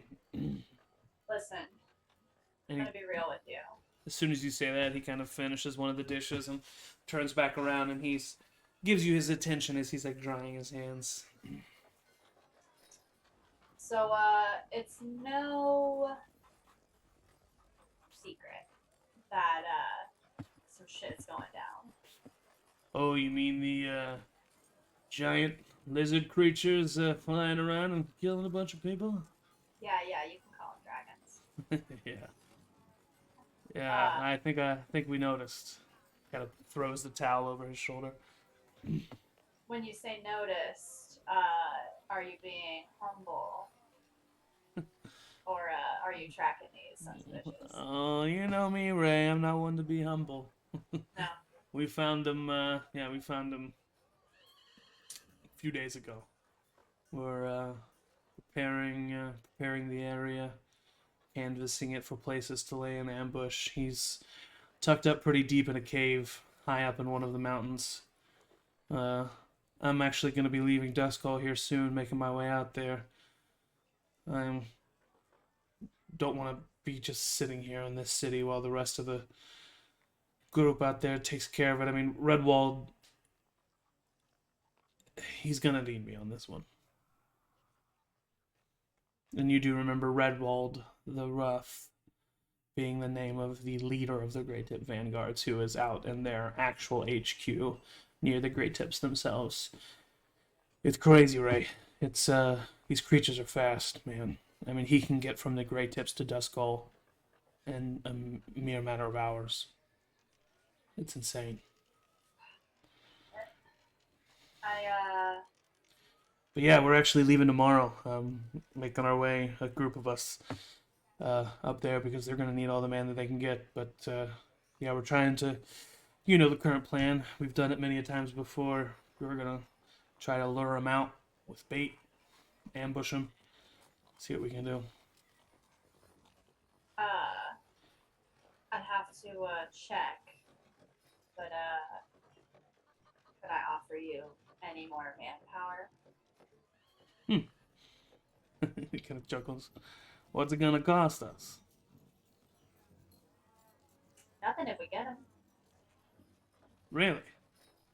We kill the I mean- dragon, we don't have to pay you. If we all kill the dragon, we all live. So that seems pretty payment enough. That's fair. Didn't know you to be the one to do charity work. Getting You know- soft, Dusor.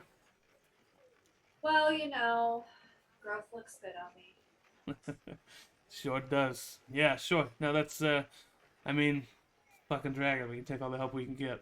We're, leaving at dawn tomorrow at the East Gate.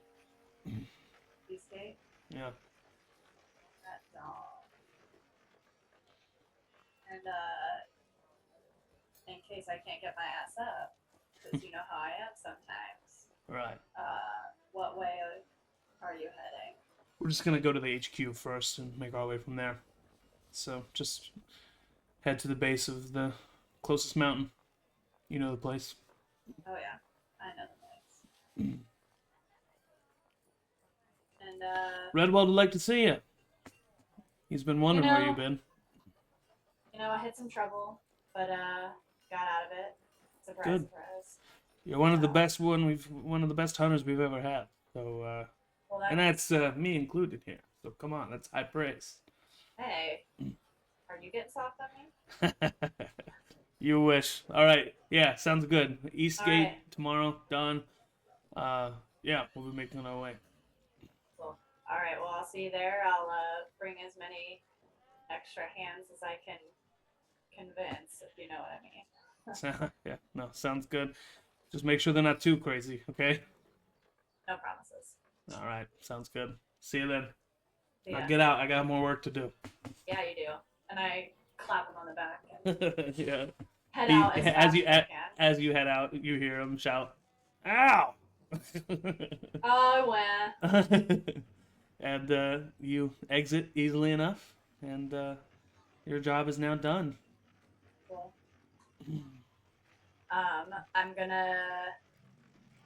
Would I have known that they were going in town shopping? I feel like I would have, Yeah. known. It seems like we can probably say that with the amount of time that exchange took, the amount of time Kelpie's mom took, you guys kind of, with the help of Rev, all meet each other in the Steep Cliff Trade Market, where you go looking for some armor. So you all kind of meet each other at that main gate outside of the city that goes into the Steep Cliff Trade Market, and it's actually a very lively place. The grass is a lighter color green, and in some places brown as the weather is starting to turn colder. But there's children running around in the stalls selling all kinds of various wares and goods. And then kind of in where a caravan has set up more of a permanent sturdy place.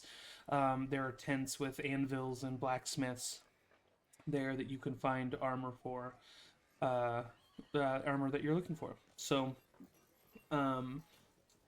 Kelpie, you would be able to find with the stud. So you would be able to find,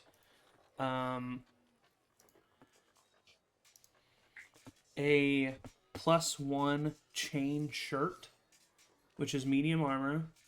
It's very well made. So it's usually 20 pounds. This one's 10 pounds. It definitely is made for those of the smaller stature. It is a pretty penny though. It's going to cost you 500 gold.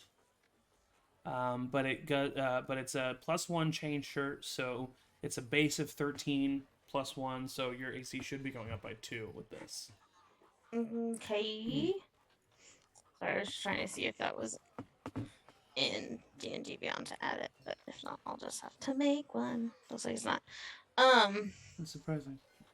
A chain shirt is just not a +1, which You is could weird. do +2. I bet there's +2 studded armor that exists, and that would be practically the same thing.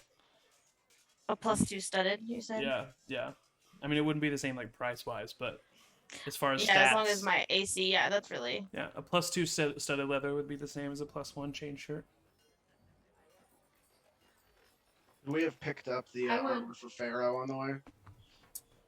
Yeah, you guys could easily have found it. So Pharaoh is now the owner of +1 half plate armor. I think I said half plate, right? I think it was. Yeah. Just gotta get these stains out of it. Cool. Yeah. +2. And I then would, I would in our brain chat say, are you guys okay with me paying for Kelpie's armor from the party fund? Yes. We could Oh, always of course. trade Absolutely. and maybe talk them down. Oh, for oh sure, wait, but- well, hold on. Yeah. It was 500 gold, and then you had studded leather armor. Yeah. But it was just regular studded leather armor, right? yeah, just regular. Yeah. So he's good old willing studded to leather. he's willing to give it to you for 450. I have splint armor as well. Yeah, I can sell my scale mail. that I'm not Okay, using. so if you sell your scale mail and if you sell your splint armor, he'll give it to you for 150. I also have a set of regular leather armor. I don't know if that. Okay. Yeah, he'll give it to you for 100. 100 total. Oh damn. If you all give all of those suits of armor away, he'll give you the +1 chain shirt for 100 armor, and it's 100 gold, and it's really well made. So I mean, we're going to fight this dragon. I think you can do it for 50. Oh, He's joking. No, I'm not joking at all. roll a I know persuasion you're check. just gonna polish up this armor and sell it down the line, way more. Look, I'd give you. That's a natural 20. Oh my god. +7, which is 27.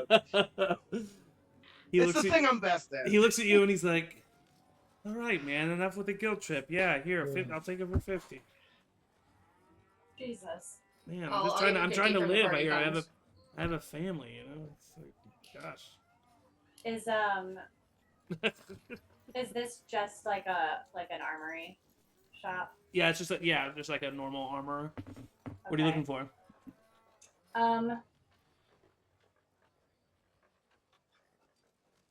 Nothing really. Okay. I just I see them all with their armor, and I just did all mine, so I'm feeling really good about it. But Yeah. I'm like, I kind of just am like, maybe do I need something? What this armor do you robe. have currently? I just have leather Yeah, that's what I thought. been accoutrement with Yeah. the jungle, Yep. but Uh, don't really need it. In my head, the half plate armor is just full. Is like plate armor, but shows my midriff.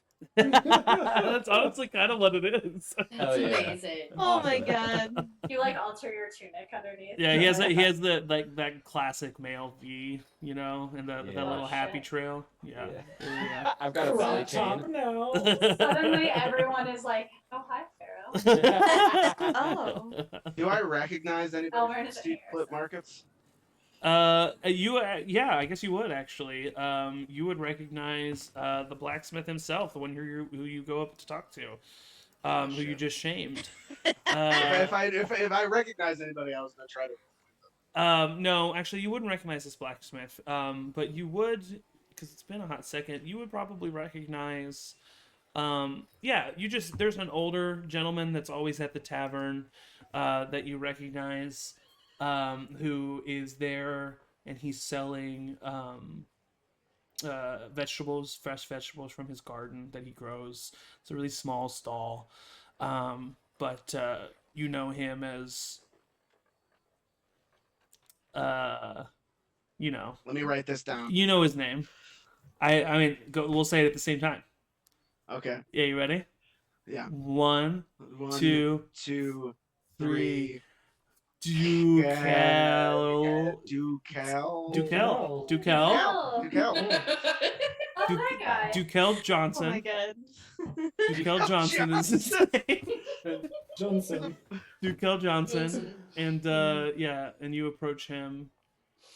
I do not approach him. Oh, okay, but you see him. So. Yeah, I just try to kind of avoid that area. Oh, okay. Yeah. The rest of the people, this is a pretty permanent market And so the people here are usually spending their time here, and if not, are spending their time transporting goods to and from. So a lot of these are people you probably wouldn't recognize or would have Right. not spent a lot of time with anyway. So yeah, easily enough. If you want to find like even studded leather armor, Ray, you could. No, I just spent a lot of time doing mine. You did, yeah. Yeah, so I think I'm gonna see what happens. Okay, that's fair. Yeah, if anything, I don't need any metal attached to me while we're fighting a fire dragon. I will, before we like leave the area, say, don't forget our pretty fund is pretty hefty right now. So if there's anything else we feel like we need, Yeah, I got a bunch of stuff and didn't have to spend any gold. oh, It was awesome. Oh, how'd you do Yeah. it? You remember that goo did you from the steal dragon? stuff, Atticus? No, God no. Oh, okay. Lyra, no. That Uh, disgusting. Lyra, no. Lyra, no. Yeah, we traded 2 vials of goo and got a bunch of pretty cool stuff. Oh, thank God. Oh, I hated that goo. I'm sorry. I didn't want to say anything Yeah. while we had it. It's like I'm talking like we got. I Like think that you just didn't 2,000 like it, like, Elbert, or yeah. Pharaoh. I think that you Oh. just didn't like it because we used it with the wafers. Yeah, it made my wafers taste terrible. I didn't want to. It did. It did. We got a couple thousand gold worth of stuff for those 2 vials of goo. Cute. Oh, let's get Yeah. more goo. Wow. It's really Yeah, bad. that's the plan. We go get more goo. Definitely. Oh, we should buy more bottles while we're here. Yeah, we should get some bottles. Maybe a shovel, like a scoop or some kind. We're just gonna become Some goo noodles. salesmen. I would say easily at this trade market you can find 10 clear like tubes or bottles or various potion things that you could that are empty, as well as anything that you empty from using. Right. Right. Yeah. Yeah. So that would cost Yeah, I got you 5 gold. Nice. All right. Yeah. Can I trade goo for that? No, you unfortunately How are all much is out of that goo. goo? you get 7,000 bottles. Is goo the new Bitcoin? Is that what that is? Oh my God. And we're gonna come back next week, and it's gonna tank. It's just gonna Yeah. crash, yeah. Yeah. She's found a way to make it. That's Yeah. just- About what time is So it? Kelpie, how's your mom doing? Oh my God. I look at Vix and I go, Oh, she doesn't have. Oh, sorry. How's your dad doing? Oh my God. Okay. She can't keeps looking at the floor. Yeah, I mean, Has Vix, gotten out. Vix immediately accepts that as totally fine. All right, cool. Did it not go well? I think by that reaction it didn't. Okay. Hey, Ray, You in- who'd you? are you in the brain trust, Atticus? Yeah, I'm in the brain trust. In the brain trust, I'm gonna just say, Kelpie's mom's a bitch. Ooh. Kelpie's mom does not have a gun. Kelpie's mom's a bitch. Confirmed. I'll just look down and be You're like, not yeah, your supposed to mom say was it out kind loud, of a bitch Pharaoh. anyways. Oh, He says it out loud. This is part of my language. Did you find who you needed to find, Ray? Yeah. Yeah, uh-huh. Do you know where the dragons are? Yep, uh-huh. What time is it? At this point, it's like noonish. Who wants to drink? Yeah. I mean, should Atticus, we, I come mean, get a drink Get with some me. lunch, maybe? yeah. Are we taking off now? Are we taking off in the morning, or what we? No, who wants a drink? Let's go. Okay. Let's That go. And I feels just like start a doing the same loaded- thing and like running to a tavern. Like, where's the nearest tavern? Why is she always running? I don't know. Yeah. Chiss. Why are you running? She's ranging. Why are Arranging. Why Articus are you range? running? Yeah, the other tavern that is not the Diamond in the Rough that would be closer to you I don't want to go back there. is called the Gray Spout. Let's go to the Gray Spout. That sounds It does not. gross. Yeah. That sounds terrible. Can we go somewhere else? Well, we're not going to the Diamond in the Rough. Yeah. I mean, it's that's- it's a fun dive, but like, I never liked the name the Grace. It's not great Yeah. for day drinking. Yeah. It's more like a Yeah. last stop kind of That's- Is bar. there any sort of like eateries or like brunch. Bro, a brunch place? I Yeah, would love some Mimosas? brunch. of course there is. And Yeah, I'm sure let's you look want it to. up. And I'm sure what you want to know is the name of it, right? Yeah. I do want to know the name of it, but also I wouldn't know how to obtain anything from a restaurant, so I'm very excited to see how That's this true. goes. Do you have a menu that we can look up online? Yeah, before we there's go? there's like a little cute bakery that probably does like a Oh, brunch. the Fat Eladrian? No, not that one. Okay. That one closed down because the Damn. owner because of the rat infestation. Yeah. There's a new So one much though that more. opened up down the corner called the Glaze Maze. Glaze Mm. maze. Glaze Glaze maze. Does sound like fun.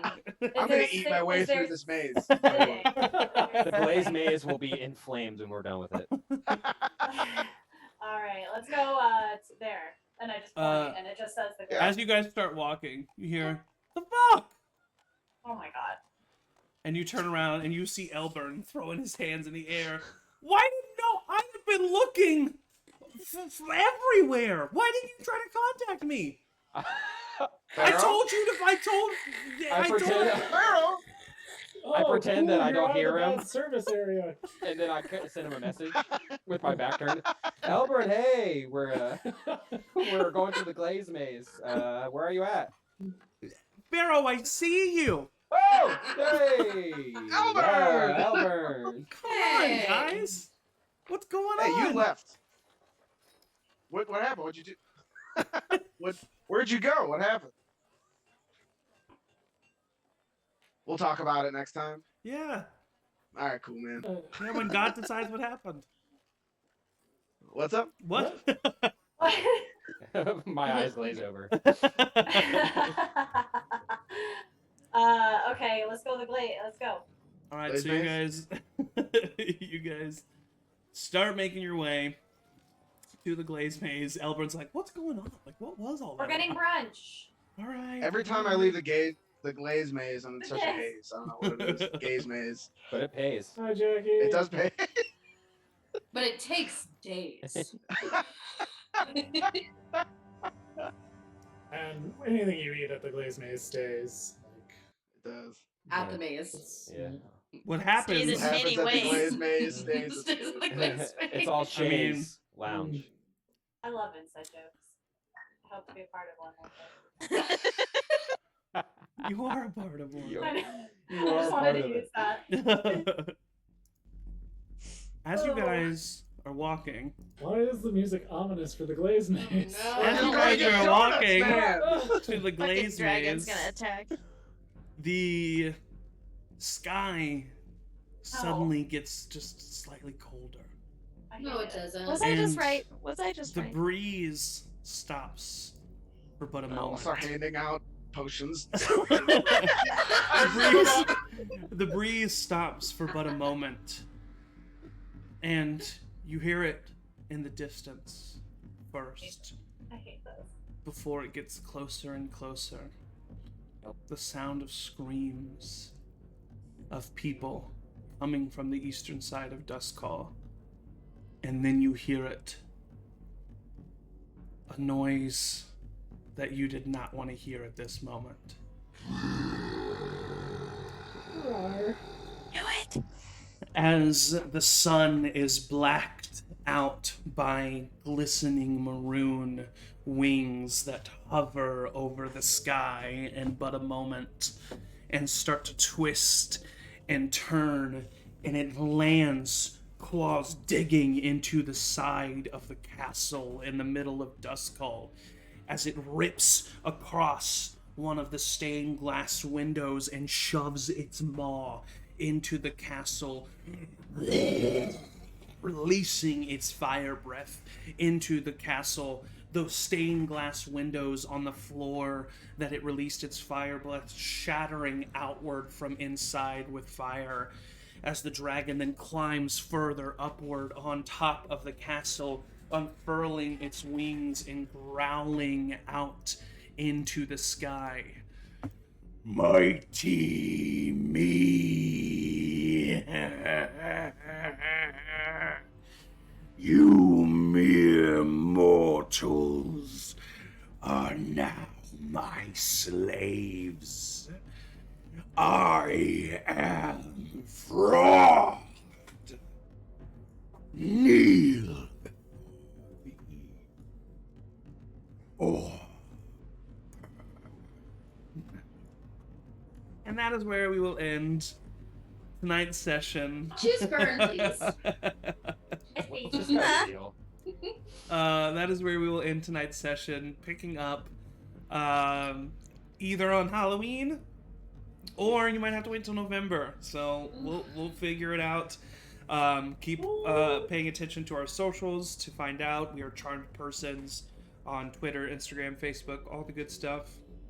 And next week we won't be having a session, so come here and try to work your way through the backlog if you want. And then on the next Sunday, we have a DM one-shot by Ian, and then the next Sunday after that, a DM one-shot by Matt.